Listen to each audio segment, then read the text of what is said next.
So yes we are live. Good evening everyone. अगर audio और video clear है तो एक बार कमेंट करके जरूर बताना। गुड इवनिंग मोंटी जी, कैसे हो आप? Good evening Prachi, Saumya. Okay, audio video clear. So this is lecture 1 of aptitude. बहुत सारे स्टूडेंट्स वेट कर रहे थे, सर कब एप्टीट्यूड लॉन्च होगा, कब रेशियो एंड प्रोपोर्शन की क्लास होगी। सर बहुत साल हो गए आपसे मिल करके है ना, काफी दिनों तक हमने लाइव क्लास कंडक्ट नहीं की, तो ऐसा लग रहा है ना कि सर बहुत साल हो गए आपसे बात करके। Good evening Pandey ji. पांडे जी आ गए हैं, बजाएंगे सीटी। सीटी वीटी नहीं बजाना यहाँ पर। गुड इवनिंग अरुण, जय, साहिल, जानवी राव। तो काफी सारे स्टूडेंट्स के नाम मैं पहचानता हूँ क्योंकि रेगुलर कोर्स में आते हैं। अब तो नाम बाय हार्ट हो गया है चलो, यहाँ पर अक्षत जी कहते हैं सर डेली सुनते रहते हैं एप्टीट्यूड आ रहा है, एप्टीट्यूड आ रहा है। सर आ तो रहा है, मिल नहीं रहा, हमको मिल नहीं रहा मिल गया अब अक्षत जी, खुश। चलो, गुड इवनिंग एवरीवन, कैसे हो आप सब? जितने भी स्टूडेंट्स पहली बार मुझको इस ऐप पर देख रहे हैं, उनको प्रोसेस पता नहीं है कि लेक्चर्स कैसे देखना है, क्या चीजें एक्सेस कर सकते हैं, तो सबसे पहले बताना चाहता हूँ, जब भी आप मुझसे लाइव क्लास में जुड़ते हो तो कंप्लीट नोट्स बनाते मत बैठना, वो टाइम पास हो जाता है क्लास में। ठीक है, हम क्लास को काफी एफिशिएंट रखते हैं, काफी फ्रूटफुल रखते हैं, ताकि आप कंसेप्ट सीखो, पीवाईक्यू सॉल्व करो, ट्रिक्स एंड टेक्निक्स, ट्रैप्स के बारे में सब कुछ जानो, है ना। कम टाइम में बहुत सारी चीजें पढ़ो, इसलिए आप क्लास में जब लेक्चर्स देख रहे हो तो 2 पेज आपके पास होना चाहिए। एक रफ पेज जिसमें कैलकुलेशंस करते हो, दूसरा शॉर्ट नोट्स जिसमें सारे इंपॉर्टेंट बातें आप लिखते हो। आज के क्लास का टॉपिक क्या था, फॉर्मूला क्या था, ट्रिक क्या था, ट्रैप क्या था, वो शॉर्ट नोट्स में लिखते हो। पूरा पूरा क्वेश्चन उसमें मत उतार देना, ठीक है। फुल नोट्स मैं आपको प्रोवाइड कर दूंगा कंटेंट सेक्शन में, तो आप वहां से एक्सेस कर सकते हो, ठीक है। तो ये तो हो गई पहली बात। दूसरी बात, कमेंट सेक्शन तभी ओपन करना जब कोई डाउट हो, क्योंकि मैं जब लेक्चर कंडक्ट करता हूं हर सेकंड ऐसा नहीं, hello sir, good evening sir, एक बात पूछनी थी सर तो ऐसे आप ना करो, ठीक है। मैं आपको मौका दूंगा क्वेश्चंस पूछने के लिए, तब आप क्वेश्चन पूछेगा। ये देखो, प्रणय घोष जी कहते हैं चेताली नहीं आई, क्यों प्रणय घोष, आपको भी राखी बंधवानी है? वो कामेंद्र जी बेचारे कई साल तक अंदर बैठे हैं गुफा में, कहीं चैताली ना मिल जाए, और आप हो के आप आ रहे हो, चैताली कहां पर है, राखी बंधवानी है, बताओ। पास्ते जी भी आ गए। गुड इवनिंग संजीव, कैसे हो आप सब? ओके, और बाकी अगर आपको कोई डाउट आ जाए तो ग्रुप है, उसमें आप पूछ सकते हो। लाइव क्लास की रिकॉर्डिंग 24 आवर्स के अंदर मिल जाती है। तो ये सारी इंपॉर्टेंट बातें हैं। Before starting the lecture I have cleared everything. तो चलिए अब लेक्चर की शुरुआत करते हैं। Are you excited for the today's topic ratio and proportion? एक बार बता देना और फिर बाद में कमेंट सेक्शन को ऑफ कर देना ताकि हम कंसेप्ट पढ़ सके। यस, चलो, सो लेट्स स्टार्ट। और हमेशा हम स्टार्ट करते हैं विद अ स्टोरी। तो स्टोरी फिर से वही है कि हमारे नलायक जी, आई मीन विनायक जी विनायक जी आ गए है, नलायक करते कुछ नहीं, तो माताश्री ने कह दिया जाओ उठो जरा और जाओ मार्केट जाओ, कुछ काम धंधा भी कर लो। तो विनायक जी गए मार्केट। अब क्योंकि विनायक जी कुछ काम कर नहीं रहे हैं, तो माताश्री ने बोला जाओ, आज पनीर की सब्जी खानी है ना, तो एक काम करो, तुम 1 लीटर मिल्क लेकर आ जाओ और 2 केजी आलू लेकर आ जाओ, आज बना देंगे तुम्हारा पनीर टिक्का मसाला, ठीक है, उसमें क्या दिक्कत वाली बात है। तो विनायक जी गए मार्केट। मार्केट जाने के बाद उसको याद आया कि माताश्री ने कहा था कि मिल्क हमको 1 केजी लाना है ना, और आलू हमको 1 लीटर लाना है। यस, नहीं, आलू कहा था सर ने 2 लीटर। यस और नो एवरीवन, यही कहा था। फिर बाद में विनायक जी को है ना सीनियर केजी जाना पड़ता है। क्यों? विनायक जी क्या, अरे मिल्क कैसे केजी में आ सकता है, आलू कैसे लीटर में आ सकता है। हाँ, तो विनायक जी याद रखना यूनिट्स को। जैसे कामेंद्र जी केले लेने गए थे विद रिप्लेसमेंट में, आप ऐसी हरकतें ना कर दो, नहीं तो आपकी जॉब सब्जी मंडी में लगेगी, ठीक है, आईआईटी में नहीं लगेगी प्लेसमेंट। चलो, तो यहाँ पर मिल्क जो है वो 1 लीटर लेने गए, आलू जो है 2 केजी लेने गए। तो कोई बता सकता है मिल्क टू आलू का रेशियो कितना होगा? What is the ratio of milk to आलू? Let us say milk is M, आलू is A, so what is the ratio of milk to आलू? 1:2। Very good. तो जितने भी स्टूडेंट्स कह रहे हैं 1:2 बहुत बढ़िया है, यही है आपका रॉन्ग कंसेप्ट, ठीक है, दिस इज एब्सोल्युटली रॉन्ग। ऐसा क्यों सर? मिल्क इज टू आलू 1:2, देखो सर ये 1 लीटर डिवाइड बाई 2 केजी है ना, तो सर 1:2 ही तो हुआ सर, क्यों? हाँ, ratio is always unitless. Ratio उन्हीं चीजों का निकाला जाता है जिनके क्वांटिटीज में यूनिट्स सेम हो। बट यहां पर मिल्क की इसमें यूनिट लीटर है, आलू के इसमें यूनिट केजी है। अरे तो भाई क्वांटिटी के यूनिट्स अलग है, इन चीजों का रेशियो नहीं निकाल सकते। So ratio can't be found. क्या पहला बेसिक क्लियर हुआ? जब भी मैं कोई चीज पढ़ाता हूं तो मैं सबसे पहले बेसिक्स आपको बताता हूं। तो ये जो बातें चल रही है वो रेशियो के बेसिक्स के बारे में बातें चल रही है कि रेशियो उन्हीं चीजों के बीच में निकाला जाता है जिनके यूनिट्स सेम हो। ठीक है, यहां पर यूनिट सेम नहीं है तो आप लिख सकते हो ratio can't be found, ratio can't be found. Okay, तो यहां पर एक इंपॉर्टेंट कंक्लूजन हमको मिला है। The important conclusion is that ratio is unitless. और अगर कोई कहता है रेशियो इज यूनिटलेस, इसका मतलब क्या होता है? इसका मतलब ये होता है that ratio is always taken when units are same. नहीं तो रेशियो निकाल नहीं सकते। ठीक है, तो कुछ एग्जांपल हो जाए सर जी? हाँ बिल्कुल एग्जांपल हो जाए। अब देखो आयुष हमारे साथ जुड़े हैं, हिमांशु हमारे साथ जुड़े हैं। अब आयुष के टेस्ट के मार्क्स मैं आपको बता रहा हूँ। आयुष के है ना टेस्ट के मार्क्स 10 में से इनको 5 मार्क्स आते हैं, किसको बताते नहीं है। ठीक है, ऐसी गुमसुम लिखते हैं। ये देखो विनायक जी भी आ गए। विनायक जी आपकी बातें हो रही थी, आप मिल्क को केजी में लेकर आ रहे थे, आलू को लीटर में लेकर आ रहे थे। बच्चे पूछ रहे थे ये है कौन, ये होशियार है कौन, हमको दिखाई नहीं दे रहा। ये लो, ये देखो आ गया, यही है वो बच्चा। ठीक है, हाँ तो यहां पर मैं बात कर रहा था, लेट अस से आयुष का मार्क्स 5 है और विनायक जी आ गए, तो विनायक जी के मार्क्स जो है वो आ गए थे 8 मार्क्स। तो कोई बता सकता है आयुष और विनायक का मार्क्स का रेशियो कितना है? आयुष और विनायक का मार्क्स का रेशियो कितना है? Very good. तो अगर कोई कहता है sir a by B is equal to 5/8, वो बिल्कुल सही है, क्योंकि मार्क्स आपस में यूनिट्स कैंसिल करेंगे और बाद में रेशियो में आपका यूनिटलेस हो जाएगा। तो बात समझ में आई? Ayush is to Vinayak marks is 5:8। ठीक है, तो यहां तक सर बातें क्लियर हो रही है दैट रेशियो हम किसी भी क्वांटिटीज के बीच में नहीं निकाल सकते, स्पेसिफिक उनके यूनिट्स चेक करने पड़ते हैं। इतनी बात क्लियर हो गई। तो सर जी अब थोड़ा सा ना हमको दिक्कत होता है ये रेशियो कंसेप्ट में। पता है क्या हुआ है ना, 2 पर्सन थे यहाँ पर। ध्यान से सुनना, मैं आपको एक स्टोरी बता रहा हूं, ध्यान से सुनना। सबसे पहला पॉइंट, मेरे पास एक पर्सन ए था और एक पर्सन बी था। पर्सन ए के 100 मार्क्स थे, पर्सन बी के थे 200 मार्क्स। अब अगर कोई रेशियो के बारे में बात करे तो कहेगा सर कितना सिंपल है, I will cancel marks with marks and then I will cancel 2 अंडाज फ्रॉम ऊपर 2 अंडाज फ्रॉम नीचे and I will get 1:2। Yes, तो किसी ने है ना इनसे उल्टा पूछा। मान लेते हैं कि मैंने आपको है ना ये a by B is equal to 1/2 दिया होता, तो आपके मन में क्या होता? क्या आप ये कहते कि पर्सन ए के मार्क्स 1 मार्क थे, पर्सन बी के मार्क्स 2 मार्क्स थे? क्या आप ऐसे कहते? क्या आप ऐसे कहते? नहीं। तो याद रखना ये चीज, याद रखना ये चीज कि अगर कोई आपसे ये कह दे that a by B is equal to 1/2, this doesn't mean कि a के मार्क्स 1 थे हमेशा या b के मार्क्स हमेशा 2 थे। This may or may not be true.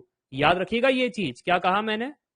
अगर किसी ने आपको a by B is equal to 1/2 कहा तो आपको कहना है that a is equal to 1, b is equal to 2, may or may not be true, may or may not be true. तो सर हमेशा 100% ट्रू क्या होगा?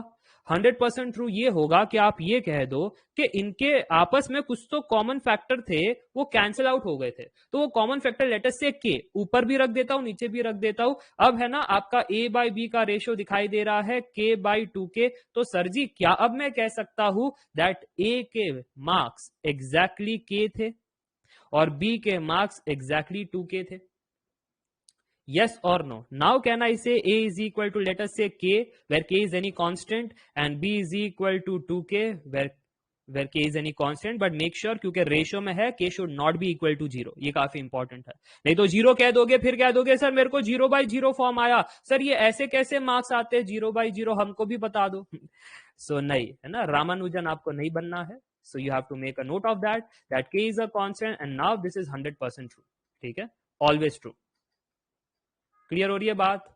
तो एक बार कमेंट करके बता देना डिफरेंस, नहीं तो बच्चे है ना इस झमेले में फंस जाते हैं। a by B is equal to 1/2 कह दिया तो बच्चे a is equal to 1, b is equal to 2 मानते हैं। That's not true. ऊपर और नीचे कुछ कॉमन बातें थी वो कैंसिल हो गई। जैसे ऊपर वाले एग्जाम्पल में दिखाई पड़ रहा है कि सर ऊपर वो 100 वाला फैक्टर कॉमन था, ऊपर वो 100 इंटू 1, नीचे 100 इंटू 2, 100 कैंसल 1/2। सेम यहां पर कहानी कंपेयर करें तो k की वैल्यू 100 निकल करके आ रही थी। Got it. चलो तो अब एक क्वेश्चन हो जाए, एक प्रश्न हो जाए, और बाकी के ये जो विश्वनाथ के जो पर्सनल क्वेश्चन है ना वो लास्ट में कंडक्ट किए जाएंगे। 11 बजे आप आ जाना और पूछ लेना। ये देखो सोनी जी भी आ गए यहाँ पर, ये सोनी जी कंप्यूटर साइंस वाली है, ठीक है। ये सिर्फ लीनियर अलजेब्रा, कैलकुलस, प्रोबेबिलिटी में पाई जाती है, ठीक है। ये सिर्फ गिने चुने कोर्सेस में पाई जाती है, और ये फिर सुमाया जी के साथ झगड़ती है ना। तो अगर आपको देखना है इनके बीच का रॉयल रंबल तो आप जरूर से उन कोर्सों में देख सकते हो, ठीक है। तो चलो अब यहाँ पर एक प्रश्न लेते हैं और प्रश्न को काफी अच्छे से एनालाइज करते हैं क्योंकि अच्छा क्वेश्चन है, ठीक है। क्वेश्चन ये है कि अगर मान लेते हैं पिंटू बाई चिंटू के मार्क्स का रेशियो है 1/2, पिंटू बाई चिंटू के मार्क्स का रेशियो है 1/2, and sum of marks of Pintu and Chintu is 200। So कोई मुझे ये बता सकता है what is the marks of Pintu and what is the mark of Chintu. So marks of Pintu and Chintu is respectively, दोनों के मार्क्स चाहिए, ऐसा नहीं एक के मार्क्स दे दिए। कौन है नालायक? दो बच्चों के मार्क्स पूछ रहा हूं, पिंटू का भी मार्क्स बताओ, चिंटू का भी बताओ।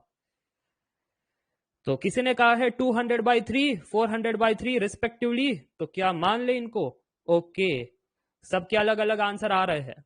तो अभी अभी मैंने आपको स्टेप्स बताए थे कि कोई अगर आपसे ये कह दे Pintu by Chintu is 1/2, this doesn't mean Pintu got 1 mark, Chintu got 2 marks, this is wrong. But yes you can say that कि ऊपर और नीचे एक फैक्टर अगर के लगा दे तो फिर हम कह सकते हैं सोल्यूशन में स्टेप नंबर 1 के Pintu by Chintu is equal to K by 2k, and hence I can say Pintu के k मार्क्स थे, चिंटू के 2k मार्क्स थे। यहां तक बात क्लियर हो गई? अब अगर यहां तक बात क्लियर हो गई तो सर अगर मैं k को फाइंड कर लू ना तो मेरा काम बन जाए, मेरे को पिंटू का मार्क्स मिल जाएगा, चिंटू का भी मिल जाएगा। वो k को कैसे फाइंड करे? If you want to find k, you have to analyze the next statement. Sum of the marks of Pintu and Chintu is 200 marks. And if that is the case, तो क्या मैं कह सकता हूं कि पिंटू के k मार्क्स से चिंटू के 2k थे, अगर इनका सम करे तो वो 200 मार्क्स के बराबर होना चाहिए क्योंकि स्टेटमेंट कह रहा है। सो मेरा कट पेस्ट का बिन्नस है तो यहां से कॉपी कर लूंगा और आगे को पेस्ट कर दूंगा और क्या कह दूंगा जी? मैं कह दूंगा दैट पिंटू के मार्क्स के plus Chintu के marks 2k, that comes out to be 200 marks, and if that is the case I can say 3k is equal to 200, so k is equal to 200/3।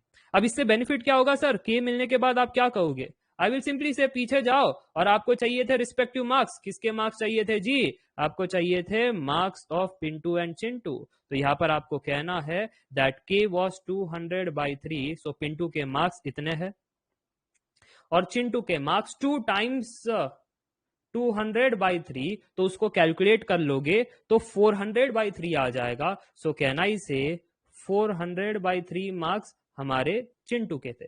Understood? क्या बात समझ में आ रही है तो बोलो yes. Got it? Okay, if you got it, wasn't it simple? अब कुछ बच्चे कहेंगे सर बट हमने ऐसा नहीं किया सर, हमने है ना वो सर हम दूसरी बुक्स में पढ़ा करते हैं तो हमने ये स्टेप 1 स्टेप 2 नहीं किया, we did something else. So do you know what they did? They did ratio as a part of total. उन्होंने कंसेप्ट का इस्तेमाल किया। How many student want to learn multiple methods? Sir इसी प्रश्न को अगर एक स्टेप में बनाना हो, इसी प्रश्न को देख करके आंसर बताना हो, वो कैसे बताए? हाँ तो उस केस में आप इसको पहले लिख डालो। क्या लिख डालो? इसको मेथड 1 लिख डालो ताकि ये बेसिक कंसेप्ट सभी को आता है। और अब बात करते हैं ratio as a part of total value के बारे में। ये कौन सा ट्रिक है सर बच्चे यूज कर रहे थे to get the answer? Listen carefully. Ratio as part of total value, इसमें कुछ नहीं है, इसमें जस्ट खेल है भैया, सब खेल है। एप्टीट्यूड है क्या? बहुत बच्चे एप्टीट्यूड को ट्रिक से रट्टा मारना चाहते हैं। मैं कहता हूं रट्टा मत मारो, समझो। जब चीजों को समझोगे अपने आप क्वेश्चंस बनेंगे और दिमाग में थॉट प्रोसेस क्लियर रहेगा। नहीं तो बच्चे क्या करते हैं, अरे सर वो है ना कुछ तो एक फॉर्मूला दे दो सर, एक ही फॉर्मूला लगा दे सब में और आंसर आ जाए। डोंट डू दैट, ठीक है। बेसिक्स क्लियर रखना, फिर कोई भी प्रश्न आने दो, आराम से बन जाएंगे। और यहाँ पर कोई कैट या फिर कोई ऐसे टाइम बाउंड एग्जाम नहीं है। 2 मिनट आपको मिलता है एप्टीट्यूड का सवाल बनाने को। You get a good time, so don't be in very pressure कि यार सर 1 सेकंड में बन जाए, 10 सेकंड में बन जाए, ऐसे आपको नहीं करना है, ठीक है। चल, तो अब बात करते हैं ratio as a part of total value. ये कंसेप्ट क्या है? मान लेते हैं कि मेरे पास दो क्वांटिटीज है ए एंड बी, उनके रेशियो है A by B is P by Q, ठीक है। तो मैं क्या ऐसा कह सकता हूं दैट ए की एक्चुअल वैल्यू पी के थी, बी की एक्चुअल वैल्यू क्यू के थी? अगर मैं ऐसा कह सकता हूं तो फिर मैं ऐसा भी कह सकता हूं दैट अगर ए प्लस बी कर लू तो फिर यहां पर पी के प्लस क्यू के आ जाएगा। और अगर ऐसी बात है तो के कॉमन निकाल दो सर, तो ब्रैकेट के अंदर p प्लस क्यू बच जाएगा। और अगर ऐसी बात है तो रीअरेंज करके हम कह सकते हैं k is equal to A plus B divide by P plus Q. क्या यहां तक सबको समझ में आ गया? सिंपल सा कैलकुलेशन मैंने किया है। क्या किया मैंने? स्टेप नंबर 1 मेरे को किसी ने रेशियो दिया था, स्टेप नंबर 2 रेशियो से एग्जैक्ट वैल्यूज मैंने निकाल दी, स्टेप नंबर 3 दोनों क्वांटिटीज को ऐड किया, टोटल बता दिया, टोटल वैल्यू, ये टोटल वैल्यू, ठीक है। और हमारे कुछ अजम्पशंस थे सेकंड स्टेप में, उस हिसाब से ये कैलकुलेशन के का वैल्यू आ गया। अब अगर के का वैल्यू आ गया तो क्या आप यहां पर रख करके बता सकते थे ए और बी की वैल्यू क्या है? ओ सर एक सेकेंड, अब इस स्टेप को हम यहां से कट करेंगे क्योंकि हमारा कट पेस्ट का बिजनेस है, और यहाँ पर पेस्ट करेंगे और चीजों को अच्छे से समझने की कोशिश करेंगे कि आपने कहा है कि के हमारा a plus B by P plus Q है, जबकि a प्लस बी तो टोटल वैल्यू है, दोनों क्वांटिटी को ऐड करो तो टोटल कितना आता है, वो चीज आप कहना चाहते हो। This is total value. और ये तो सर वो रेशियो का पार्ट था ना कि a by B is equal to P by Q. हाँ, ये कुछ सर अब लग रहा है कि इंटरेस्टिंग होने जा रहा है। ध्यान से सुनना आप कि यहां पर अब हम a को कहने वाले हैं p इंटू के, बट के ये वाली चीज है, तो क्या मैं ऐसा कह सकता हूं p by P plus Q into A plus B, यानी टोटल वैल्यू में इस वाले फैक्टर से मल्टीप्लाई कर दो, p by P plus Q. देखो देखो ध्यान से, के की जगह मैंने जस्ट ये रिप्लेस किया है, और जब रिप्लेस किया मैंने ये तो मुझे पता चला that p by P plus Q into A plus B बन रहा है, जिसको मैं जस्ट देख करके भी तो बता सकता था a by B is equal to P by Q. अगर मुझे a की वैल्यू निकालनी है it is just p divide by P plus Q into total value, done, a की वैल्यू निकल आ जाती है। और अगर ये कहानी समझ में आ गई तो जरा बताना ये पिंटू के मार्क्स कितने थे जी? सर पिंटू के मार्क्स निकालने हैं तो पिंटू के सामने वाला 1, तो यहां पर ध्यान से देखना, यहां पर मैंने लिखा पिंटू का मार्क्स निकालना है, सामने वाला 1, फिर दोनों को ऐड कर दो 1 plus 2 into total marks of Pintu and Chintu, it was 200। So कोई बता सकता है आंसर कितना आया? 200 by 3, 200 by 3 marks. Now got it how to solve this kind of question very fast. और अगर समझ में आ गया तो इसको अलग से लिखेंगे, कोई दिक्कत वाली बात नहीं है, बट यहां से एक क्लैरिटी मिलनी चाहिए। ऐसा क्यों कहा जाता है दैट अगर a को फाइंड करना है तो p by P plus Q into A plus B कहना है, सिमिलरली नीचे को हम कहेंगे q divide by P plus Q into total value, done and dusted. ठीक है, क्लियर हो गया? अब अगर क्लियर हो गया तो अब आते हैं ना यहाँ पर पेस्ट का हमारा बिजनेस है। आप चाहते थे मेथड 2 से इसको एक स्टेप में निपटा दे, एक स्टेप में निपटा दे, हम यूज करेंगे ratio as part of total value concept, स्वाहा यूज करते हैं फिर मेथड 2। ओके, अब देखना एक स्टेप में कैसे आंसर आता है। पिंटू के मार्क्स उसके सामने वाला प्लेयर डिवाइड बाय, दोनों को ऐड कर लो 1 plus 2 into total value, Pintu Chintu के टोटल ऐड करने पर 200 मार्क्स। वेरी गुड, तो यूनिट के साथ हमारा आंसर बन रहा है 200 divide by 3 marks. Very good. Chintu कितना है? चिंटू के सामने वाला प्लेयर 2, अच्छा, डिवाइड बाय, दोनों को ऐड कर लो 1 plus 2 into total marks which is 200 marks. तो आंसर कितना आ रहा है? 400 divide by 3 marks, done and dusted. Exam में ऐसे आपको फास्ट बनाना है। मजा आया? क्या समझ में आया? तो अब तक हमने क्या पढ़ा है, छोटा सा रिकैप लेते हैं। It's just 15 minutes to the lecture and we have studied a lot of things. 15 minutes, what happened? Ratio. Vinayak ji चले गए थे मिल्क और आलू लेने, दोनों का रेशियो ढूंढ रहे थे वहां पर बैठ करके, वो ratio can be found Vinayak ji.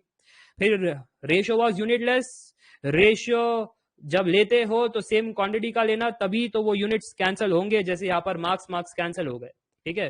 फिर बाद में एक एग्जांपल मैंने आपको समझाया कि a by B is equal to 1/2 कोई कह दे तो गलती से ये मत कह देना a की वैल्यू 1 b की वैल्यू 2, है ना। That may or may not be true, कभी सेम हो भी सकता है। सर ये मे or may not be true क्यों लिखा, ये नॉट ऑलवेज ट्रू क्यों नहीं लिखा, क्योंकि अगर k की वैल्यू 1 हो गई तो ओ इफ k की वैल्यू 1 हो गई तो उस केस में हो सकता है ना a इज 1 b इज 2। समझ में आ रही है बात। सो यू हैव टू से मे or may not be true, ठीक है। फिर हमने देखा ये वाली चीज P by C is equal to half, उस बेसिस पर ये सवाल था, मेथड 1 से हमने बनाया। फिर ratio as part of total value, ठीक है, जिसमें आपने देखा A by B was P by Q, फिर A की वैल्यू P के, B की वैल्यू Q के, दोनों को ऐड किया, दैट वाज टोटल वैल्यू, और इस हिसाब से K की वैल्यू निकाल दी, रीसब्स्टिट्यूट की, तो इस हिसाब से आंसर आ गया। चलो, so that is the all concept of ratio. Are you ready to solve some examples now? अब बारिश करूंगा एग्जांपल्स की। कंसेप्ट हो गया रेशियो का, ठीक है, कंसेप्ट हो चुका है रेशियो का, अब बारिश होगी प्रश्नों की। So are you ready for प्रश्नों?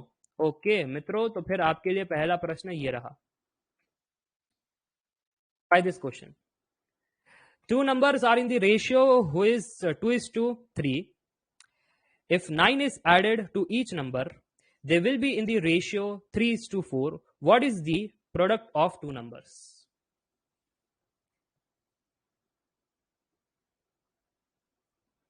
9, इतना जल्दी निकाल दिया answer Akshat ji, very good. 9 is the wrong answer. ले लो, 1 मिनट ले लो। 45, very good, 45 is the wrong answer. 10, very good.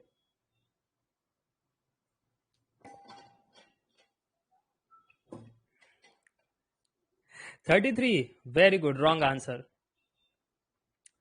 Okay, so now it's my turn to solve the question. देखो, उन्होंने कहा है two numbers are in the ratio 2:3. अब मुझे पता है क्या कोई दो नंबर नहीं पता है? Let us say A and B. See, I am solving the question. कैसे मैं सॉल्व कर रहा हूं उस पर आपकी निगाह होनी चाहिए। आराम आराम से जाना। Let us say the two numbers are A and B and their ratios are 2/3. So what are their actual values? A is equal to 2k, B is equal to 3k. ये उनके एक्चुअल वैल्यूज थे। Okay, अब आगे क्या sir? अब कह रहे हैं if 9 is added to each number, तो मेरे ओरिजिनल नंबर पर वो 9 ऐड कर रहे हैं, यानी ए के इसमें +9 कर रहे हैं, बी के इसमें भी +9 कर रहे हैं, और ऐसे करने के बाद क्या होगा? Then their ratio will be in 3:4. Everybody got the idea? Second step क्या कहना चाहता है? मेरा जो ओरिजिनल नंबर ए था और मेरा जो ओरिजिनल नंबर बी था, उनमें अगर मैं 9 ऐड कर दूं, सो 2k + 9, और फिर नीचे वाले में भी 3k + 9, तो इनका रेशियो लेने के बाद अब रेशियो क्या आ रहा है? 3/4, जैसे ये कहना चाहते हैं। Now they need what is the product of two numbers, that's all. Product of two numbers यानी ओरिजिनल नंबर। ओरिजिनल नंबर के प्रोडक्ट्स क्या थे? तो अगर हम ध्यान से देखें, ओरिजिनल नंबर के प्रोडक्ट्स यानी a into B, that is equal to 2k into 3k, that is equal to 6k²। तो अगर कोई मुझे k बता दे तो मैं आंसर बता दूं। अरे तो स्टेप नंबर 2 में आप k फाइंड कर सकते हो ना। हाँ, so how much is k? You have to rearrange and you have to solve. तो यहां से आइडिया मिल जा रहा है दैट k का आंसर आ रहा है 9, बिल्कुल सही पहचाना। और अगर k का आंसर 9 है, सो 6 into 9², the answer is 486। Done and dusted. समझ में आया? तो कठिन नहीं होता है सवाल, आप बेफालतू का कठिन बनाते हो। It's not tough, it's very easy. You have to understand the process. अगर वर्ड प्रॉब्लम आ जाए, कोई कह रहा है साइकिल सिखाए और सर लैम्बोर्गिनी पूछ लिया, it was cycle only, it is not Lamborghini. Sir गलती में मैंने के सोच लिया, इसको कहते हैं सिली मिस्टेक। इट्स नॉट गलती, इट्स सिली मिस्टेक, ठीक है। आपको क्या है, हाँ अभी अभी ढूंढा कि a बाई बी इज 2/3, तो वो 2k और 3k हमारा सर एक्चुअल वैल्यू होता है, तो फिर हम k निकाल देंगे और आंसर बता देंगे। But the question is product of the two numbers, product of the two number. चलो, गलती सुधारने का एक मौका दे देता है, गलती सुधारने का एक मौका देते थे। काहे को तुम टेंशन लेते हो यार? बिल्कुल भी आप टेंशन ना लो। Let me give you one more प्रश्न। Solve this question. 243 बोल दिया जल्दी में 486 की जगह। निखिल जी, गलती से तुम आई हेट यू मत बोल देना जब डेट के लिए जाते हो। कुछ का कुछ हो जाएगा वहां पर, तांडव हो जाएगा। अब संभाल करके जुबान से निकल जाएगी ये, फिर मीम बन जाएगा आप पर। चलो next question. If x is to y is equal to 7 is to 5, then what is the value of 5x minus 2y is to 3x plus 2y? A lot of students are saying 25 by 31. Are you sure? क्या सभी यहाँ पर sure है यही answer होगा? Good. अगर आप sure हो तो आपका आंसर सही है। पता है क्यों? इसलिए आपका आंसर सही है क्योंकि आपने ये कहा कि सर मुझे फाइंड करना है 5x minus 2y divide by 3x plus 2y. But I do not know x and y. So what to do? There are two kind of students. Method 1, some student will say, sir, see here, x by y is equal to 7 by 5. So the actual values are x is 7k, y is 5k. उठाओ sir यहाँ पर substitute कर दो। अरे कहाँ पर substitute कर दे? x की जगह हम कह दे 7k, y की जगह हम कह दे 5k, और फिर बाद में ऊपर नीचे से k को कैंसिल कर दो, और फिर अगर ऐसा कर लोगे तो आंसर आ जाएगा। हाँ कि ना? जरा कमेंट करके बताना how many students went through this approach. I need the answer from you guys. हाँ सर हम ऐसे ही गए थे। Okay, lot of students went through method 1। Good. ये 2 टाइम्स हमारा y की जगह हो जाएगा 5 के, ऊपर नीचे से 5 cancel, so 25 divide by 31, that is the answer, done and dusted. But some students were saying, अरे सर जी ऐसा क्यों किया आपने, ऐसा क्यों किया sir? You have a cut paste ka business. Take this, paste here, and let us go for method 2. What is the method 2? Method 2 is, sir, I have to find 5x minus 2y divided by 3x plus 2y. तो ऐसा क्यों ना कर लूं कि मुझे x by y का ratio पता है 7 by 5 है, और अगर ऐसी बात है तो ऊपर नीचे से y से डिवाइड कर दो। ऊपर को y से डिवाइड कर दो, नीचे को y से डिवाइड कर दो, और अगर ऐसा किया तो 5x by y is 5 times x by y.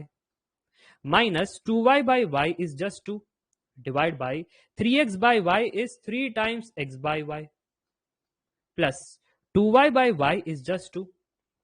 अब देखो sir x by y 7 by 5 पता है ना सीधा, so 5 into 7 by 5 minus 2 divided by 3 into 7 by 5 plus 2. Simplify कर लोगे तो 25 divided by 31, that is the answer. Got it?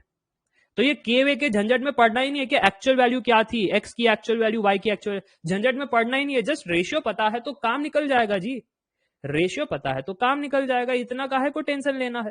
ठीक है, अच्छा समझ में आ रहा है? रेशियो प्रोपोर्शन कठिन तो नहीं है। कोई कह रहा है X by Y is 7 by 5। हाँ दिया तो है यहाँ पर, X by Y is 7 by 5। Any doubts? दोनों क्वेश्चन में कोई डाउट है अब तक? कुछ है तो पूछ सकते हो।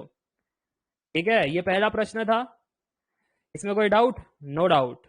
फिर ये दूसरा प्रश्न था, इसमें कोई doubt? No doubt. Okay, simple. अब तक सिंपल है, वेट कर रही है सर, डाउट तो आगे आने वाले प्रश्नों में होने वाला है ना? आप तो पहले कच्चा नींबू प्लेयर समझ करके हमको ऐसे सर आप हमको कच्चा नींबू समझ रहे हो, बट अब देखो कैसा प्रश्न आएगा। The ratio of income of Amit and Sumit is 5:8, and their expenditure is in the ratio of 11:10. If Amit and Sumit saves rupees 7,900 and 21,000 respectively, then their respective incomes are. काफी अच्छा प्रश्न है ये। देखो वर्मा जी आ गए। वर्मा जी कह रहे इनका सर सेविंग भी तो आ रहा, हमारा कुछ नहीं हो रहा है। हमारा तो जस्ट सर सेविंग नेगेटिव में चल रहा है। ये कौन लोग है इतने इतने पैसे बचा रहे सर? इतना तो हम शेयर बाजार में इन्वेस्ट करके हर्षद मेहता बन जाए फिर। वर्मा जी आंसर बताओ, ये क्या है ना? ये प्रश्न है, प्रश्न। ठीक है, रेशियो एंड प्रोपोर्शन का रेशियो दिया है ना उनका इनकम और एक्सपेंस का। अक्षत ने आंसर कहा है 20,000 and 32,000 respectively. So Akshat, you are doing good because the right answer is that only. So बाकी लोग चिंतित है हम कैसे बनाए सर, हमको समझ नहीं आ रहा है। Here comes the basic concept of finance. What is the basic concept of finance? अगर आपको सेविंग करना है तो सेविंग कब होगा सर? सेविंग तभी होगा ना जब हमारा इनकम बड़ा और एक्सपेंस छोटा। हाँ कि ना?